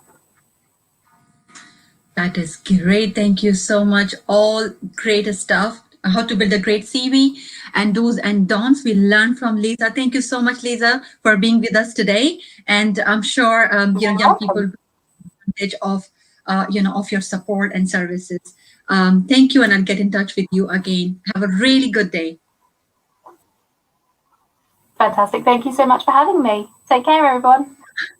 Take care. Bye, Lisa. All right, so I hope you found it useful. That was great. CVs and cover letters. CV is our very first impression, on our future employer. So we've got to get it right. And with Lisa's support, you can get it right. So get in touch with her and she will help you with your CVs and cover letters. Now it's time for our next guest speakers, Ariana and Stephen. The Forward Trust and Redemption Roasters, they are here to talk about training in the barista and coffee training. And Stephen is going to talk about the benefits of setting up your own business. So let's hear from them and let's give them a big welcome. Hello, Stephen and Ariana. How are you doing? Oh, yeah. Doing well, thanks. How are you? Well, thank you. Good. I'm good. Thank you so much. We are getting closer towards the end of our event, but we still got some great speakers like you to go with. So let's go ahead and tell us the world and the young people the great opportunities you have together. So good luck. Ariane, do you want to go first and give us a little summary in Redemption Roasters? Of course, sure. So, Redemption Roasters, we are a London-based specialty coffee company with a mission to reduce recidivism and unemployment rates for ex-offenders or youth at risk of crime. We approach this by twofold. We train both in prisons. We've trained across 11 prisons to date. We work pretty exclusively within the coffee hospitality, so we train on anything from barista training to roasting to machine maintenance and kind of espresso machine engineering. We also run a accelerated barista training course in East London and Hackney, which we work with the Forward Trust, called our Espresso Futures course. And that is available to anyone between 16 and 24 to basically run a week-long, high-intensity barista training, and post the week, we offer our entire employment support services, including brokering employment either with us at one of our own. We have 7 coffee shops in London, or we have quite a big network of wholesale customers that we work with to secure employment for. To date, we've seen 85% of our learners all pass with distinction, and 36 of those have been supported into sustainable employment. Currently, Redemption is the largest employer of our own graduates, but that could be changing. The coffee industry is obviously such a massive industry at the moment, and continues to grow. It's worth 88 billion pounds, and the baristas represent 8% of all the hospitality workers. So there's a huge market there. You don't need a lot of background and training to become a barista. It's an entry-level job, and it can be that crucial link between prison and resettling back in the community. So that's kind of what we are here for. Great. Thank you. Thank you. Thanks, Andrea. First of all, thanks, Red Kite, for inviting us both, the Forward Trust and Redemption Roasters, onto this platform. I always love these opportunities to share what we do in a professional capacity to young people, just to encourage them and give them some foresight into professional avenues which they can consider. A bit about myself. My name, as it says, Stephen Anderson. I'm an enterprise coach with the Forward Trust. Just in a sort of nutshell, the Forward Trust is a national charity that supports ex-offenders and people in recovery from drugs situations. And really, the charity itself does some sterling work nationally, up and down the country. But my focus is in enterprise support, everything to do with business development and enterprise support. It is quite a passion of mine. And I've been with the Forward Trust now for about 2 years. And my priorities is really to meet up with clients to, if they are considering going down the route of self-employment or starting up a business. In the short time that we've got allotted to us, I've done some brainstorming and really looking at the pros and cons of becoming self-employed and starting up your own business. So some of the pros that young people need to consider when they're choosing this route. The pros are there is a good feeling of being your own boss and taking control of your own future. There is a pro too of managing your time and managing yourself. There is a degree of freedom and a degree of control that you have in terms of managing and developing your business idea and your self-development. In terms of the pros of going self-employed and starting a business, there are some financial benefits too in terms of tax advantages. And in summary too, I would say another one of the pros is you're passionate about something that you're carrying forward. So that is always a pro in life. But as with pros, there are always cons, and I don't feel I would give it justice if I didn't highlight some of the cons and some of the negativities that you've got to keep in mind if you're choosing this route. Some of the cons could be job security. If you're choosing to go down this route too, some of the opportunities may be limited to you, so you've got to keep that in mind. There could be limited perks that a company can offer you that you kind of offer yourself when you're starting up, whether that's holiday or sickness pay or bonuses, something to keep in mind. Those things can come along as you develop, but you have to be aware that they're not automatically there when you start. Some of the cons too, it is long hours. Please do not be under the illusion that, it's right, I get up when I want, I do what I want. You're going to have to invest a lot of time into developing your business.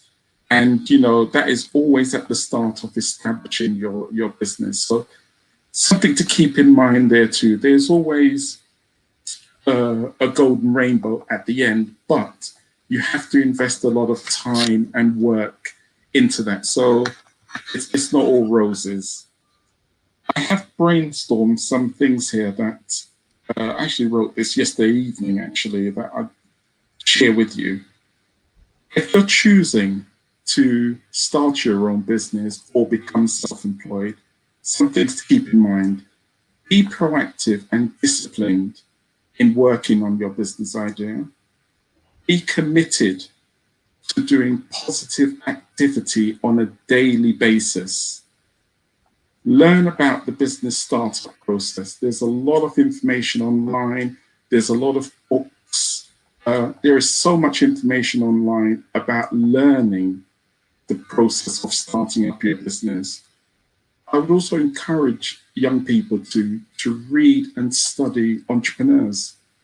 If there's an entrepreneur that takes your interest, whether it's Elon Musk, whether it's Oprah Winfrey, whether it's Bill Gates or whoever it is, read up on them, study them, buy their books, Google them, learn as much as you can about the journey that they've taken. Keep positive in body and mind. I'm always of the capacity of a healthy body and a positive mindset clears the avenue for you when you're choosing to develop your own business. Develop skills in knowledge gaps that you may not understand. So read up on specific topics like marketing, advertising, cash flow, understanding e-commerce. And by the way, talking about e-commerce, one thing which we do at the Forward Trust in the enterprise department is that we run a series of masterclasses, and we've got one next Tuesday looking at how people can effectively use social media in promoting their business. We just had one on e-commerce, And all of these will be on our YouTube platform too. So if you search Forward Trust YouTube, you'll see some of the master classes that we're doing. And we've got other master classes that we're coming. And this is all to upskill people in knowledge gaps they may not have in terms of developing their business idea. Just a couple more other things. Commit to taking ownership of your idea. You will get advice. As an enterprise coach, I give advice to my clients, but what I try to instill in people is taking ownership of their own business journey. Now, there is a motto: if it is to be, it is up to me. Remember to take ownership of your journey and the road which you're going to go down. Read too about failures and how people have bounced back from certain situations in their entrepreneurial journey. It's so important to invest time in studying how people have done things and then applying those things to your own business development road. Be positive, be proactive, but learn about the process of starting up a business. I hope this has given you some food for thought. Feel free to, I'll make sure Red Kite have got my contact details at the Forward Trust, my email, if people want to email me for advice or guidance or just a point in the right direction. I'm always open for that. Okay. All right, Baz, I hope, I'm watching the time here, Baz. I hope I haven't gone over the time. No, absolutely no. It was so powerful, motivating advices and great stuff. Stephen and Ariana, it was brilliant to have you guys here, and I've got some great feedback on your session to share with you, which I'm sure is going to put a greater smile and lovely smile on your face. Fihi has said that's such good advice about post. Oh, sorry, that was a previous one. Joe, she has said great positive outcomes. It's important that we help to support individuals to change their lives and improve our communities. So thank you so much. Sophie has said redemption roster sounds amazing. And Halima has said such powerful and motivating advice. Asi has said great work by Stephen, our amazing enterprise coach, and our friends at Redemption Roster. So I think, this is your colleague. That's actually my boss. So yeah. Oh, it's good. Praises, singing. Your boss is singing praises. What nothing. Hey. And that is it. Lovely. So tell me, how the COVID has impacted this whole thing, especially the hospitality sector, because I think that's the biggest sector which has been impacted badly by the pandemic. So what do you think? How it's gonna work out? I mean, are you going to see some positivity soon? Yeah, I think for coffee specifically, it's been one of it's been impacted, but at the moment, you notice the only kind of thing everyone can do is to go get a coffee.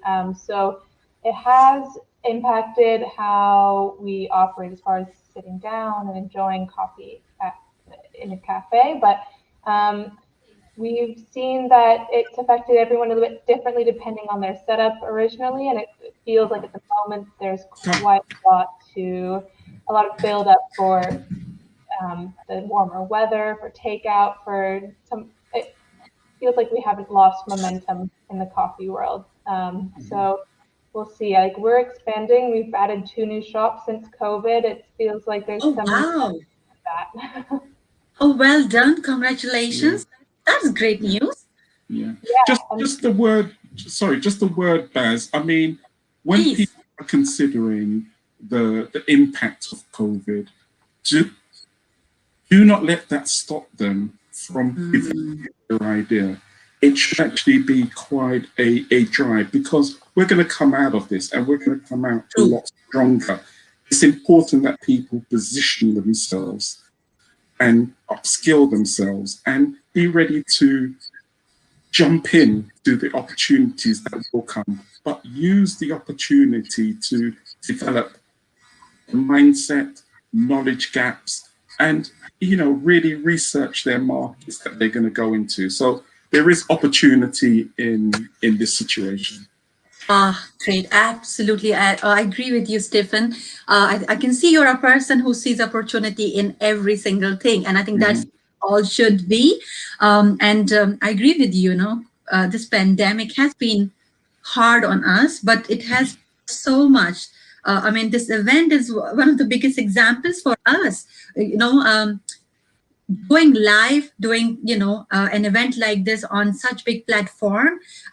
We wouldn't have been able to do it, but the pandemic made us think differently, try to do things differently, and we are learning great deal of stuff because of that. So you're right, there is an opportunity. It's only you need to have a right mindset. Thank you so much for your great advice, Stephen, Ariana.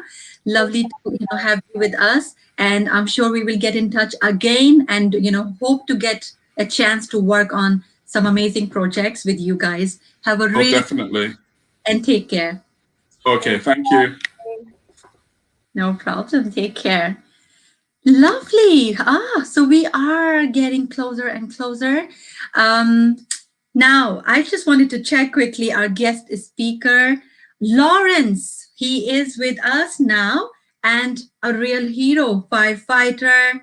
He is with us from Bucks Fire and Rescue Services, and he is here to talk about his sector, the opportunities available within this sector, and how young people can get involved and and get into this employment sector. So let's hear from Lawrence. Lawrence, can you hear me? Good afternoon. Oh, fantastic. You know what? I was teasing. I thought, where is he gone? Like, is he going to come back? Yeah, thank you very much. I do apologise, as we mentioned, that if I do have to rush off, I am on call at High Wycombe at the moment. So I do have a standing note just in case. That's fine. You know what, Lawrence, you are an important guy. So thank you. I'll let you talk, and let's see what you are going to share with us today. It's so exciting, and you guys are real heroes, saving lives.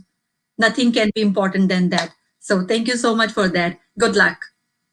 Okay. Well, good afternoon, everybody.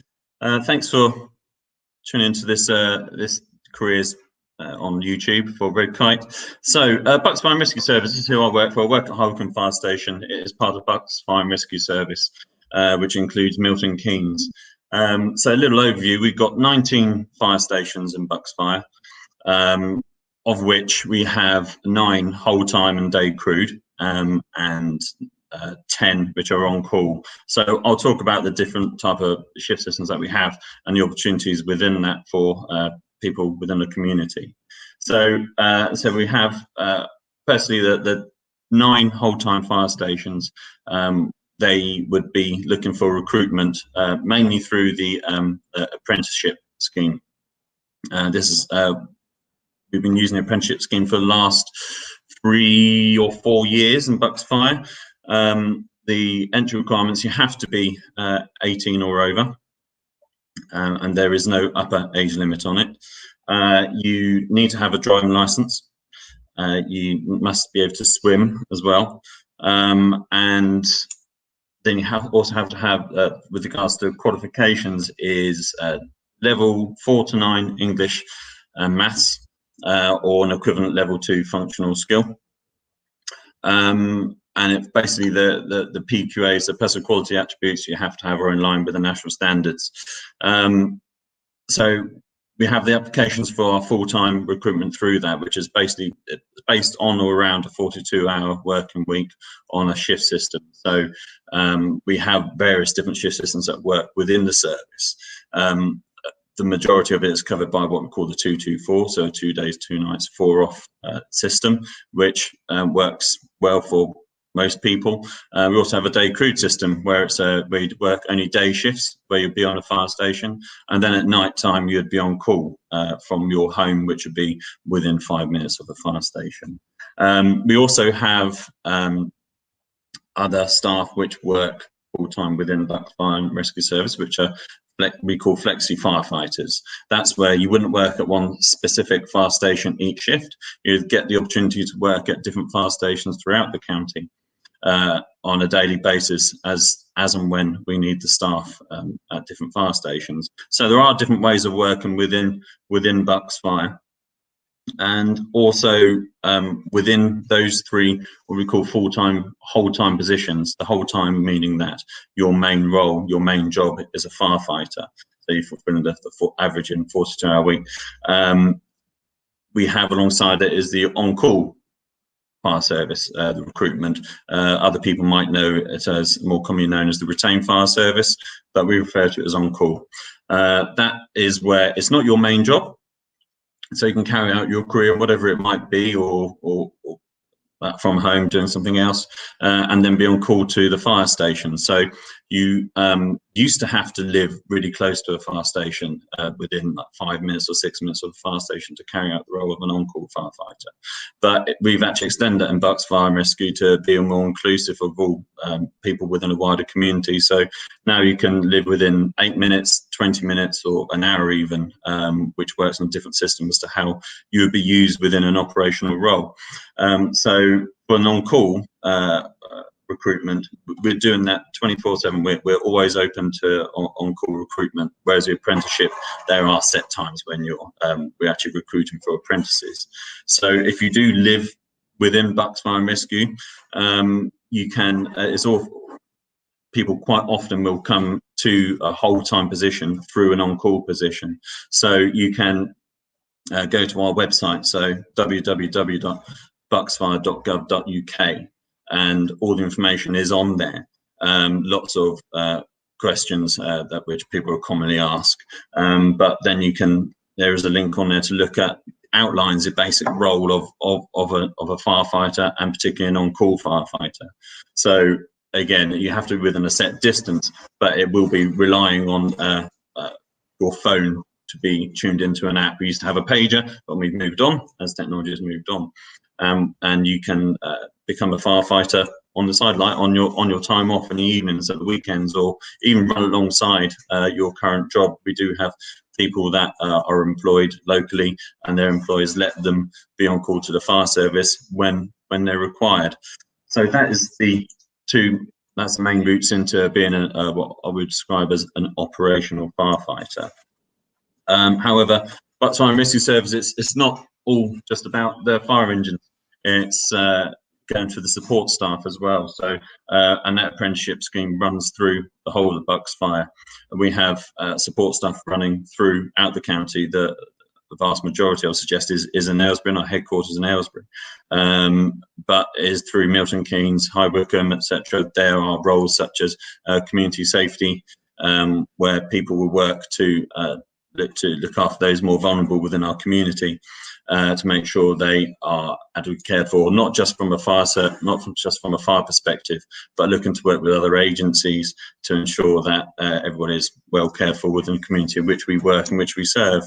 Also, mechanics. So when our big red trucks go out the doors occasionally, we want to make sure they can still go out the red doors. So we have apprenticeship mechanics. Again, that's based in Aylesbury, or office staff such as accounts, human resources, learning and development. There are many roles within Bucks Fire, which you can, again, put support in the community if you don't see as an operational firefighter role as necessarily one for you. So we have different opportunities there. As I said, the support staff does work on an apprenticeship role, but also you can go through that those positions without going through the apprenticeship. For quite often, if you do look for a career in the fire service, especially as an operational role, you'll find that many people have been here for many years. It's not one of those jobs which people tend to sort of dip in and out of. Quite often find that people do 30, 40 years in this career here, and then perhaps have another career after that, depending on what age you are when you join and when you decide to leave. So it is a great job. I've been doing it for 20 years. Be to many different challenging incidents, as also other things that I get to take part in on a day-to-day basis, such as what I'm doing now. It is a very rewarding job. I can highly recommend it. We have apprenticeships come through my watch, so a watch being a shift, of which we have 10 people on mine. So that's our basic overview of Bucksfire, really, of what we've got, what we do. Has anybody got any other questions you'd like to throw at me? Hi, Lawrence. That was great. Thank you so much. Until like 5 minutes ago, I thought probably you're not gonna come because you are a busy man. But it's so good to have you, and you talk through all these opportunities. It's great. I've got some feedback to share with you. Fihi has said, "What is the most rewarding thing about a career in the fire service?" That's a question for you. Okay, yeah, thank you. So really it is seeing the difference that you can make on a day-to-day. So we only get a snapshot of people's lives when we go out to incidents. An incident maybe for half an hour or a few hours or a day for the larger incidents. But it's more the other things we do when we go out and carry out, for instance, fire and wellness checks. So we go out and fit smoke sets in people's houses. And whereas before, 15 years ago, when we literally just went out, fitted a smoke detector, and that was it. Thank you very much. You're covered for fire. Off you go. We look and ask other questions just to make sure everybody's general wellness is up to speed. So ensuring that the house is okay, making sure if they're an older person, if they're a bit more vulnerable, if they're being cared for, etc. That's where I personally get a lot more satisfaction out of, as well as, of course, going to the actual emergency incidences and doing a good job and saving lives and property, and whether an animal or a human. Obviously, that's very satisfying. But yeah, that's just it's only a smaller percentage of the job. More of my job on a day-to-day basis is on the fire station or out in the community, and hopefully now we've seen the end of restrictions, we can do some more of that community work and work with people such as yourselves. Yeah, all that is great. Sharon has asked, do you have to pass regular fitness tests to be a firefighter? What level of fitness is needed? Sure. So we have the fitness tests for the entry. I'll have to refer you to the website for the exact level of that one. I believe it's the leap test or the Chester treadmill. I'd have to check that, but certainly for us is a Chester treadmill. Yes. So up to level 15 of Chester treadmill is like a 12-minute test, and we have to do those every 6 months as an operational crew. To ensure, we are maintaining our fitness, but we do get the opportunity to do it on shift. So on our day shifts, on our night shifts. So certainly my watch, we allocate it first. I allocate it something first thing at the start of shift to do to give everyone that opportunity.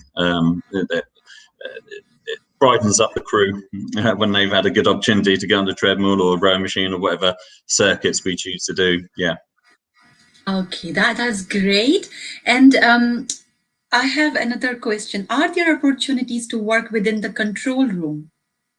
Yes, there are. Yes. So what we have now, we went into a tri-party agreement with Royal Berkshire Fire and Rescue Service and Oxfordshire Fire and Rescue Service, so that we have a joint control room. We used to have each fire and rescue service used to have their own one, and we had ours in Aylesbury and Buckinghamshire.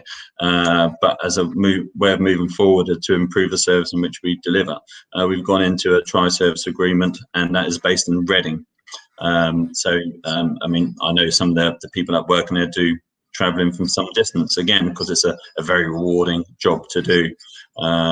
It's a lot more being used with other instances with the control rooms involved, and they play a vital role in ensuring that the community have the right information when somebody calls in from the 999, and also to mobilise the appliances to essential so we're going to the right place. Absolutely. Thank you, Lawrence. And I've got a really lovely feedback for you. Halima had said, wow, great, Lawrence. I hope young people out there will reach out and sign up.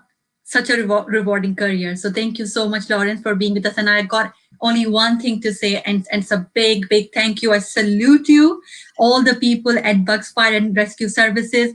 You guys are real heroes. Thank you so much. Thank you so much. Thanks. Thank you for your time. Take care, Lawrence. Bye. All right, that's great. Look, if you find it interesting and, I think that was such a great and rewarding career. So please get in touch, and they got lots of great opportunities going on that will help you to, build up your CV skills, lots of stuff. Now, the most exciting session is here. Funding opportunities. Sophie Phillips bringing for all of you guys, especially young people. Let's hear from her. She is the guru. She is my boss too. The boss in the house today. Please give her a big welcome. Passionate about her community and fab at her job. Please welcome Sophie Phillips, Head of Community and Resident Engagement. Hi, Sophie. Hello. How are you doing? I'm good, thank you, Baz. Are you ready, Sophie, to spread your? I'm ready to go. You got a full treasure on with you. Trust me. You know what you are going to become the most popular person on this event after your session. Good luck, Sophie. Brilliant. Thank you, Baz. Hello, everybody. So my name's Sophie Phillips, and I am Head of Resident and Community Engagement at Red Kite Community Housing. For those of you that don't know much about Red Kite, we're a housing association and we're based in High Wycombe, which is in Buckinghamshire. I'm going to talk to you over the next 10 minutes about funding and volunteering. Before I talk about that, I just wanted to briefly ask you a question. My question is, what are your dreams? No matter what age you are watching this, we all have dreams at some points in our life. It might be a dream from the past that you've already realised, or it might be a dream or aspiration that you have for the future. And sometimes, no matter what your goal is, the obstacles can seem like they are too big for you to reach what you want to achieve. And what I really wanted to say today is, don't let those obstacles take your eyes off of the goal. Keep focused on what it is you want to achieve, because my message to you is, no matter what challenges you face, there are organisations like the ones you've seen today and yesterday that are committed to helping you to overcome those challenges and to achieve everything that you dream of. So Red Kite Community Housing is an organisation that was founded on a principle and a commitment to help our communities to realise their potential. How do we do that? Well, we do that through a variety of different routes, and I've listed some examples on the screen. So for the next 5 minutes, I'm going to talk a little bit about each of them. So I'm going to talk about funding through Springboard and Starting Blocks, volunteering, which we've heard a lot about today, community events and awards, and also employment opportunities. Firstly, I want to talk a little bit about Springboard. Springboard awards grants of over £2,000 to fantastic organisations and projects across High Wycombe. Over the past couple of years, we've awarded over £50,000 to youth projects. Our residents and our staff help us to review applications, and they meet 4 times a year. So one of the opportunities I wanted to put to young people today is, could you join us on that panel and help us to allocate over £100,000 worth of grant funding a year? What an amazing experience to add to your CV, and a great thing to be able to discuss at interview. And lovely Lee, who's helping us to facilitate live streaming today, I think is now going to share a quick video with you about what Springboard is all about.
Fantastic. So I've talked a little bit about Springboard. I now want to talk a little bit about Starting Blocks. And if you've seen the teasers and the promotional trailers for this event, you'll know that this is something we're really excited about. So our Starting Blocks funding is available, and it gives grants of up to £2,000. And it says on the slide there about grassroots and tenant potential. What does that mean? Well, 2 of the key priority areas where we're looking for applicants is around tenant potential and grassroots. Grassroots is any kind of community activity or project. It could be a volunteering initiative that you want to set up locally. It could be a coffee morning. It really could be anything. It's just those people that are the superstars locally, making a real difference to the places where you live. And Tenant Potential was talking about our tenants and residents, the people who live in Red Kite properties, and it's about awarding them grants to help them to achieve a particular career aspiration or access an education opportunity. And there's a quick application process with a decision often being reached within just a week. So I wanted to give you some real examples of places where Starting Blocks funding has made a real difference to individuals. We've funded somebody to access a personal training qualification. We've paid for books to enable a parent to complete their college course. We've also funded 3 young people to gain NVQs in construction. We've paid for a teaching assistant qualification for another young person. The message I want to give you today is that we are here to help remove the barriers that you might be facing to reaching your fullest potential. So you might be watching this and thinking, okay, this is all well and good, but could a Starting Blocks grant really help me? So I just wanted to say, if you are living in a Red Kite property or the surrounding areas, so if you live in the wider Wickham area, this could apply to you. If you're somebody who wants to start a business and you're looking for some extra support, again, this is an opportunity for you.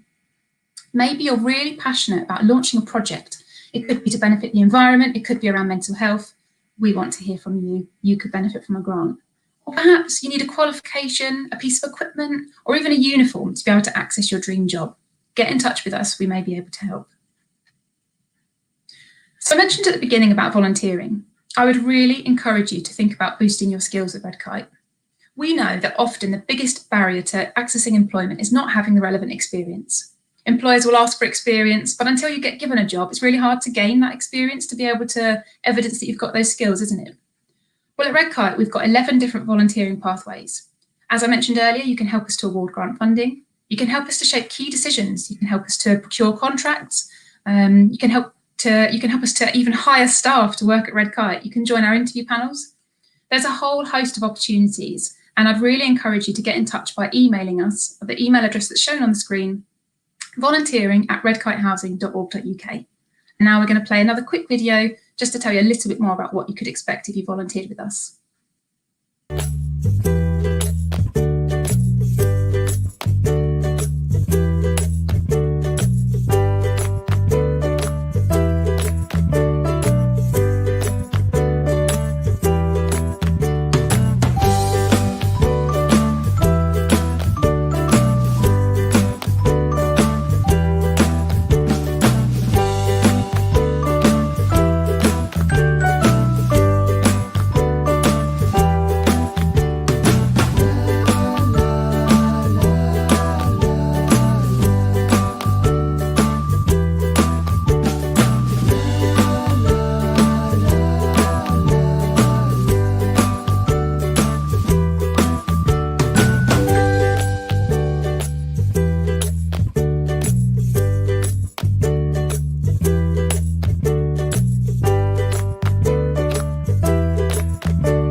Fantastic.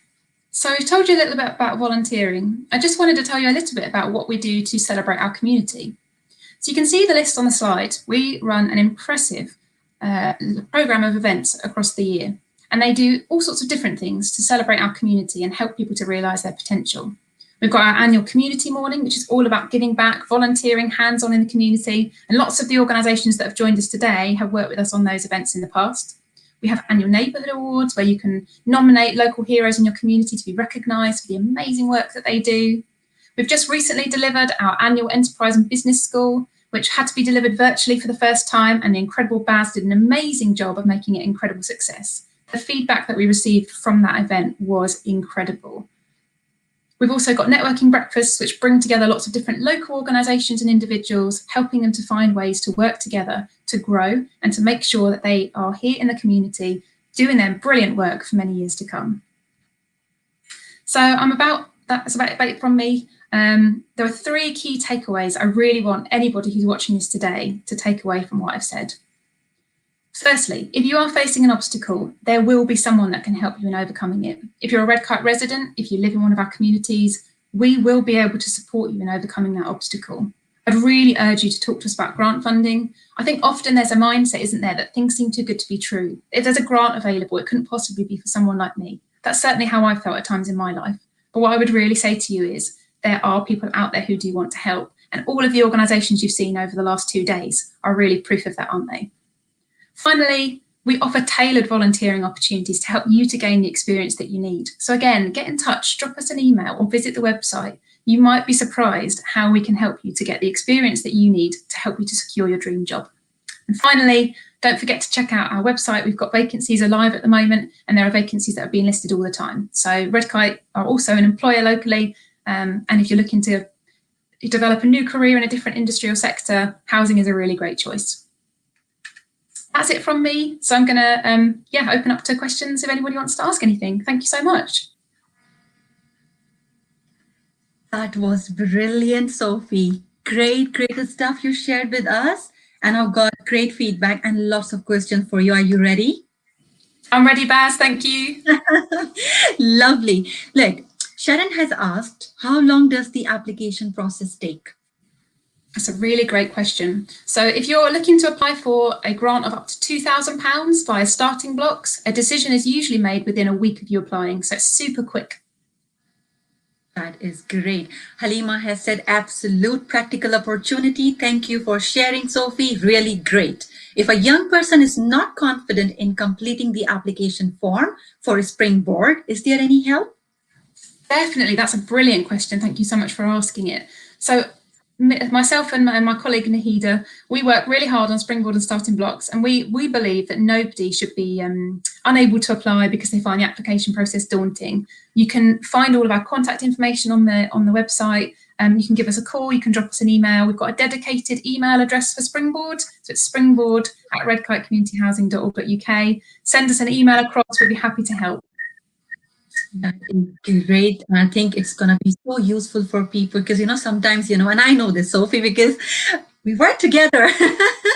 So I can't pretend, oh, that is great. Because I know you guys, how much you support, people with their applications and all their requests coming through in our inbox.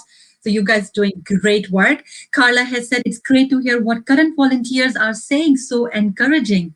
That was a great video, Sophie, by the way. Fantastic.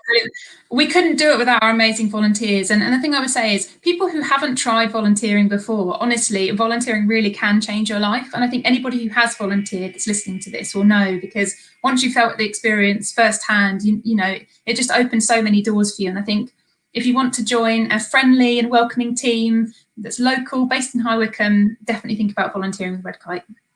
Absolutely. Joe has said, are volunteering opportunities still available during the pandemic?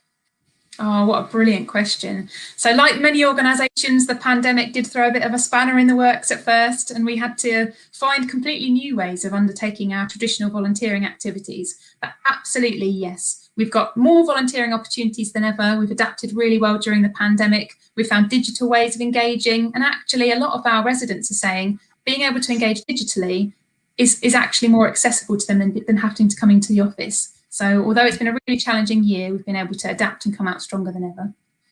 Oh, absolutely. Halima has said, love the 3 key takeaways, Sophie, and that was great. I loved it too.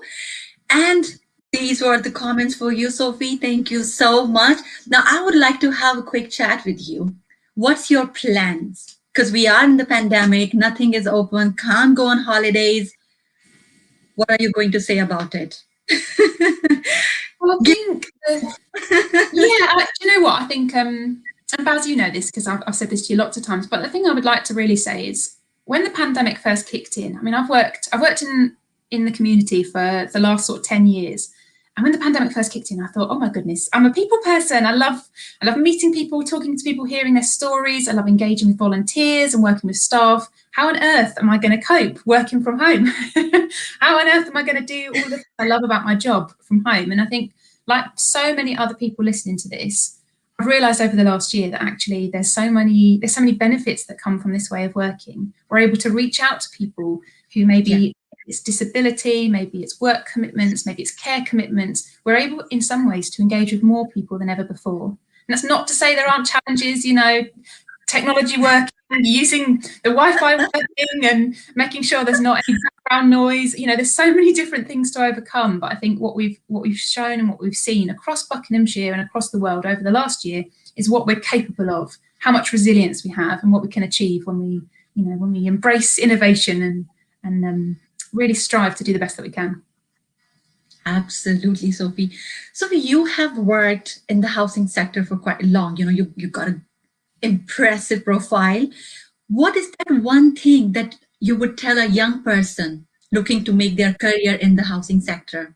What is that one key thing you would, you know, share with them based on your experiences and your own journey? Oh, that's a really great question, Baz. I mean, if I'm honest, I never set out to work in housing. I think many of us, it's the case. You know, we lots of my colleagues and people who worked in housing for many years. All that happened was I finished university and I thought, I just know I want to make a difference. I don't know what that's going to look like, but I know I want to work for a not-for-profit organisation.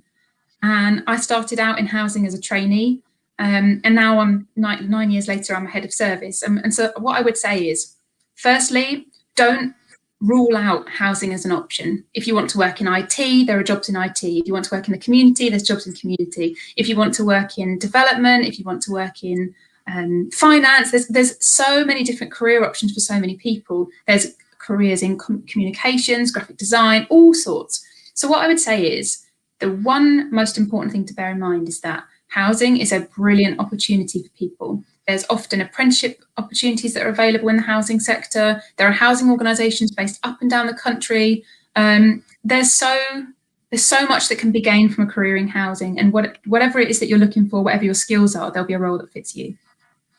Absolutely, Sophie. This is kind of similar to me as well, because obviously I've come from higher education background. And from there, you know, and the journey from there to housing sector has been absolutely fantastic. And Red Kite is an amazing company to work for. I don't think I would have received such great opportunities that I received at Red Kite. So I'm going to be celebrating my 90th birthday with Red Kite, that is for sure. I'm not going anywhere because that's how much I enjoy my job, and you know I love Red Kite. I've got a lovely comment from Mike. I completely endorse what Sophie has said about the huge contribution volunteers make to the work of Red Kite. We couldn't be as effective without you. It's fantastic. I mean, volunteers really do make a world of difference. The amount of time, energy, passion, commitment they give to us, it really helps us to make a difference. Absolutely. Mike is our chairman of board. Mike, thank you so much for joining us, and you're watching us. You know, we would love to get your feedback, and you know, he is absolutely amazing and so supportive. We are so lucky to have a board and a chairman like that. Now with that, Sophie, I'm going to let you go. Thank you so much. That was extremely brilliant, and I can't wait to see you shortly and hopefully celebrate the success of our event. Woohoo! Thank you so much, Baz. It's been an incredible opportunity. Thank you. Take care, Sophie.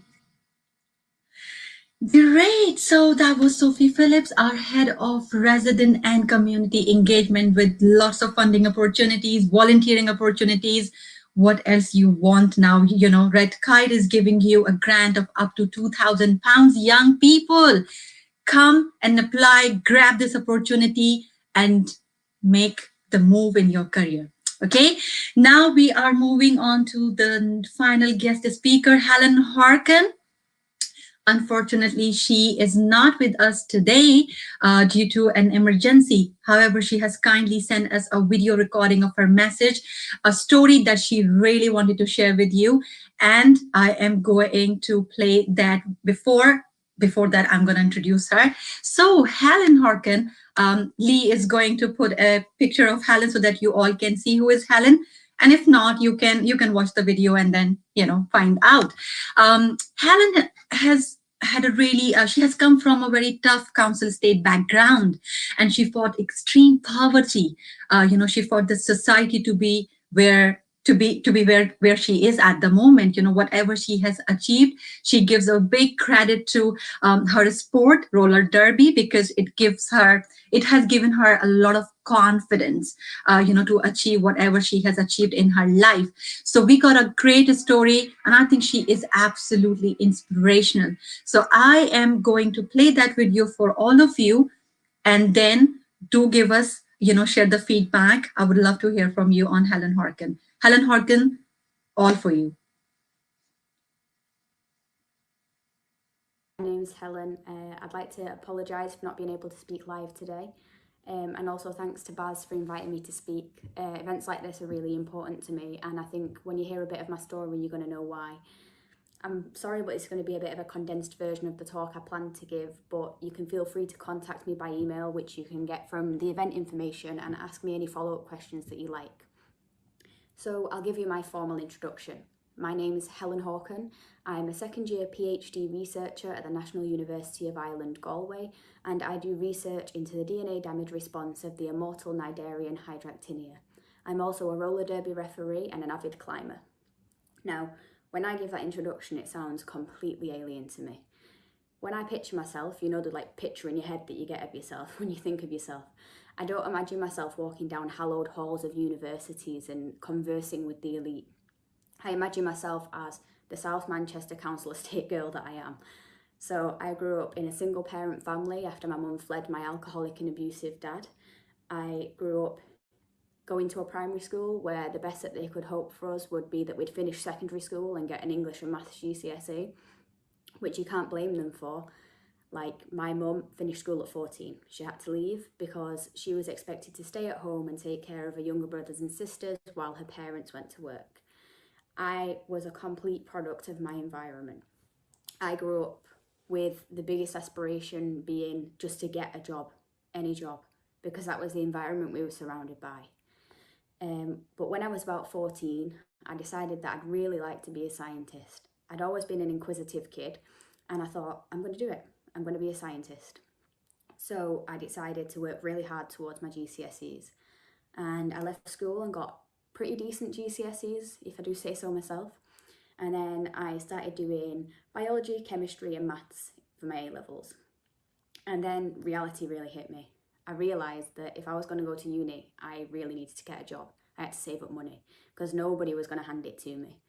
So I got a job at McDonald's, which I remember in school they always said, if you don't cop on, you're going to end up working at Mackey's. But actually McDonald's was the making of me. And it was the first time that I realised that I could make my own support network. So at McDonald's, I was surrounded by loads of people from all different walks of life that were going to be CEOs of businesses and people that had retired and they had loads of work experience and they just wanted to do something to keep them occupied, people going to uni, people going to college. And I realised that these people believed in me, so I should believe in myself. So because of that supportive environment and also the need for money, I started to work loads. I was putting in all the shifts that I could. And then my grades started to slip. And then when my grades started to slip, I kind of went a bit off the deep end and just started partying. I was going out from Thursday to Monday, getting absolutely smashed, drinking loads, taking loads of drugs, surrounding myself with all the wrong people. But I hate that narrative. I don't think other people were a bad influence on me. We were all influencing each other, right? If they were a bad influence on me, then surely I was a bad influence on someone else. I mean, I was involved.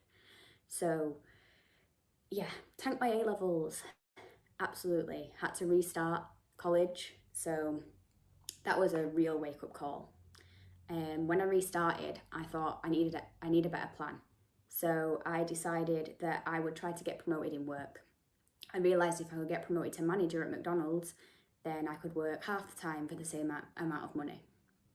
And then at the same time as that, I thought I need an outlet for myself that isn't getting smashed. And then that's when I started playing roller derby, which is a crazy sport. It's basically rugby on roller skates, but without a ball. And you just skate around a track and hit each other. The details of the sport aren't really important, but what's important is that it was a creative outlet for me. It was a way to get out my frustrations. I had people to speak to. And for the first time in my life, I was surrounded by people that were already doing the careers I aspired to. So there was doctors, there was vets, there was nurses, there was, I don't know, PTs, there was just people from all these different careers. And I now had access to information that I never had before. So with the working list, because I finally did get promoted to manager, and the support from people from work and the support from people from roller derby, I managed to get pretty decent A-levels and get into a mediocre university. Now this really upset my mum, because she thought, oh, I've got a girl that finished school and she's got aspirations, so she's going to get into Oxford and Cambridge. Now I didn't, and maybe I could have, but I didn't. So I went to a run-of-the-mill university, the University of Huddersfield, and while I was there, I had this sudden realisation that the finish line was not yet. That to be a scientist, I had to do more than a degree. To be competitive, I had to do a PhD. Now, I would never have imagined myself as being the person to obtain the highest level of academic degree available. Like, coming from a family where nobody had even finished school, how on earth was I going to do that? Like, I didn't even know how to apply for student finance when I started my degree. I didn't know how to apply for uni. I had nobody to guide me. So I got my own mentor. I found a lecturer at the university who was sympathetic and spoke to him, and he helped me immensely. So he gave me all the guidance that I needed. He told me how I could get this extra work experience and all of this stuff, and helped me craft my applications and send them all off to all these different universities. And then reality hit again. I got other lecturers rejecting me, PhD programs rejecting me, and every time I took them back to different lecturers at my university, I got told time and time again the same thing. You need to focus less on your job and more on university. University should be your full-time job. And of course, how could it be? How could I possibly make university my full-time job? Like, didn't they realise that if I didn't go to work, I wouldn't be able to go to university? Didn't they realise that there was mature students and students with children and students with disabilities? Like, did they really think that we could all just turn up and make university our main priority? And that frustrated me, but it drove me on even more, because I thought, one day if I can be a lecturer, I can understand people that don't just get it handed to them. I can help those people like that lecturer helped me to craft applications. And eventually I did it. I carried on working, and despite what they all said, I finally got offered a PhD position. And luckily I was able to accept it, and thank God it was a fully funded position. So it came with all of my expenses paid for my fees, and also quite a good research stipend, which meant that I had a wage and a way to live. And this was amazing, because it meant eventually, when I graduated, I could leave university with a first-class honours degree and sit there in my graduation robes, knowing that I had somewhere to go, that I could go and do this PhD. And it felt so important to me. So now that I'm in work and doing this PhD, I try to spend a lot of my time reaching out to the kind of communities that I came from. For example, people that are currently out of work, or people that are struggling growing up in the same environment I did, and tell them that they can do it too. And also just communicate science with them. Like, when I was in that environment, nobody wasted their time on people like me because they thought, oh, you're stupid, you'll never understand this kind of thing, science is above you. It was an us and them thing. But science is by the people and for the people, and now it's completely changing. There's so many more people like me in science, and hopefully in another 10 or 15 years, the majority of people in science will just be normal people, because at the end of the day, the research that we do is for everyone. It's about everyone, and it's for everyone. So I just think it's really important for everybody to be able to do whatever they want to do, and especially if it's an academic career path, that you're not put off by all of the hurdles that they set up for you, because the system is completely set up against you. The system is set up to prefer people that come from a middle class family and just have everything handed to them. But you can do it, and if you're not supported by the people around you, make your own support network. Whether that means going out and playing five-a-side, or pottery, or knitting, or joining a book club on Facebook, or whatever it might be. Create an environment that you want to be there. You know, if you think, oh, I'd be able to do this if I had people around me that believed in me, then put yourself in that environment. Don't wait for it to come to you. Be proactive. And I suppose I would just end my little snippet of a talk by saying if you have any questions or you'd like to know ways into research or academia, then feel free to reach out to me. And again, I'm really sorry that I couldn't be there today, and thanks for listening to me. What an incredible journey. So inspirational. She just touched my heart. I think brilliant, brilliant. Helen, we are thinking of you. I hope you are okay. And thank you so much for sharing your story. I think that was absolutely fantastic. You are not here, but I'm still going to share some of the feedback and comments for you. Halima Hassan has said, absolutely resilience. Wow, what a young lady. Thank you, Helen, and stay safe. Joanne has said, never let your past determine your future. What an inspiration. And Fihi has said, Helen's story is so inspiring, so honored to have her supporting us with the event. Absolutely, it was our honor to have all these wonderful people. Helen Horkin, what a great inspiration. And I think young people, if they have watched this, you have taught them how important resilience is. And this is something yesterday, some of our guest speakers, they talk about resilience and how important it is to create that network, supporting network. Networking is crucial as well, because that gives you confidence and, help you to believe in yourself. So that was fantastic. With that, we have nearly come to an end actually, and just few minutes left. And I would like to invite Halima Hassan, our head of relationships at Red Kite, because she has got something to say, I'm sure. Halima. Yes, Baz. Oh my goodness. We did say there were going to be practical opportunities and support for our young people. And my goodness, it's been an event, a great event. And you know what, Baz? Our young people are our tomorrow.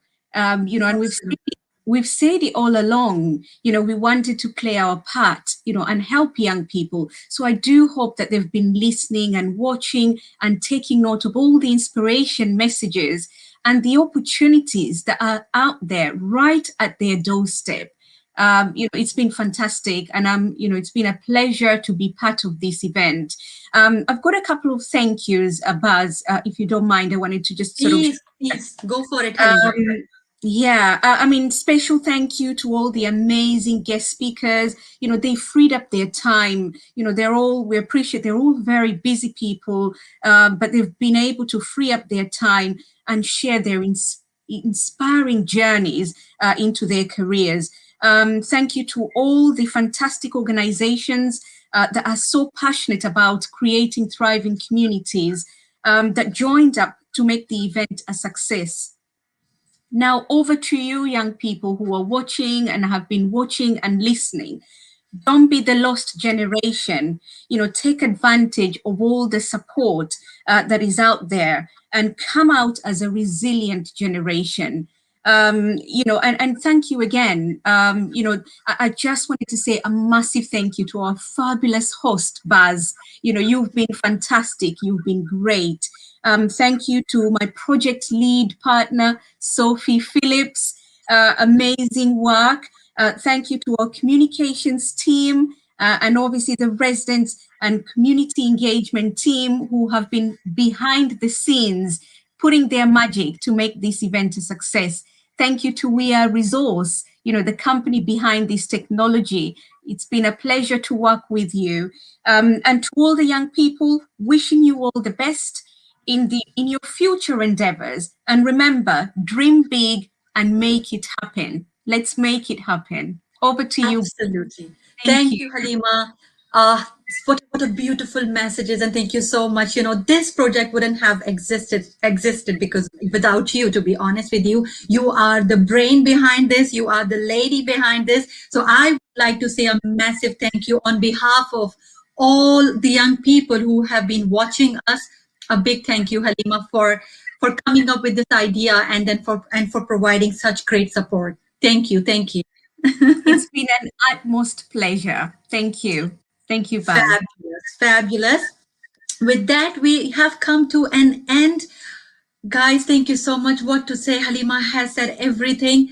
I have just gratitude to show. Thank you so much to all the speakers, everyone for all their support and feedback. And young people, you can do it. Just remember that you can do it. Create your support network, and Red Kite is always here to support you.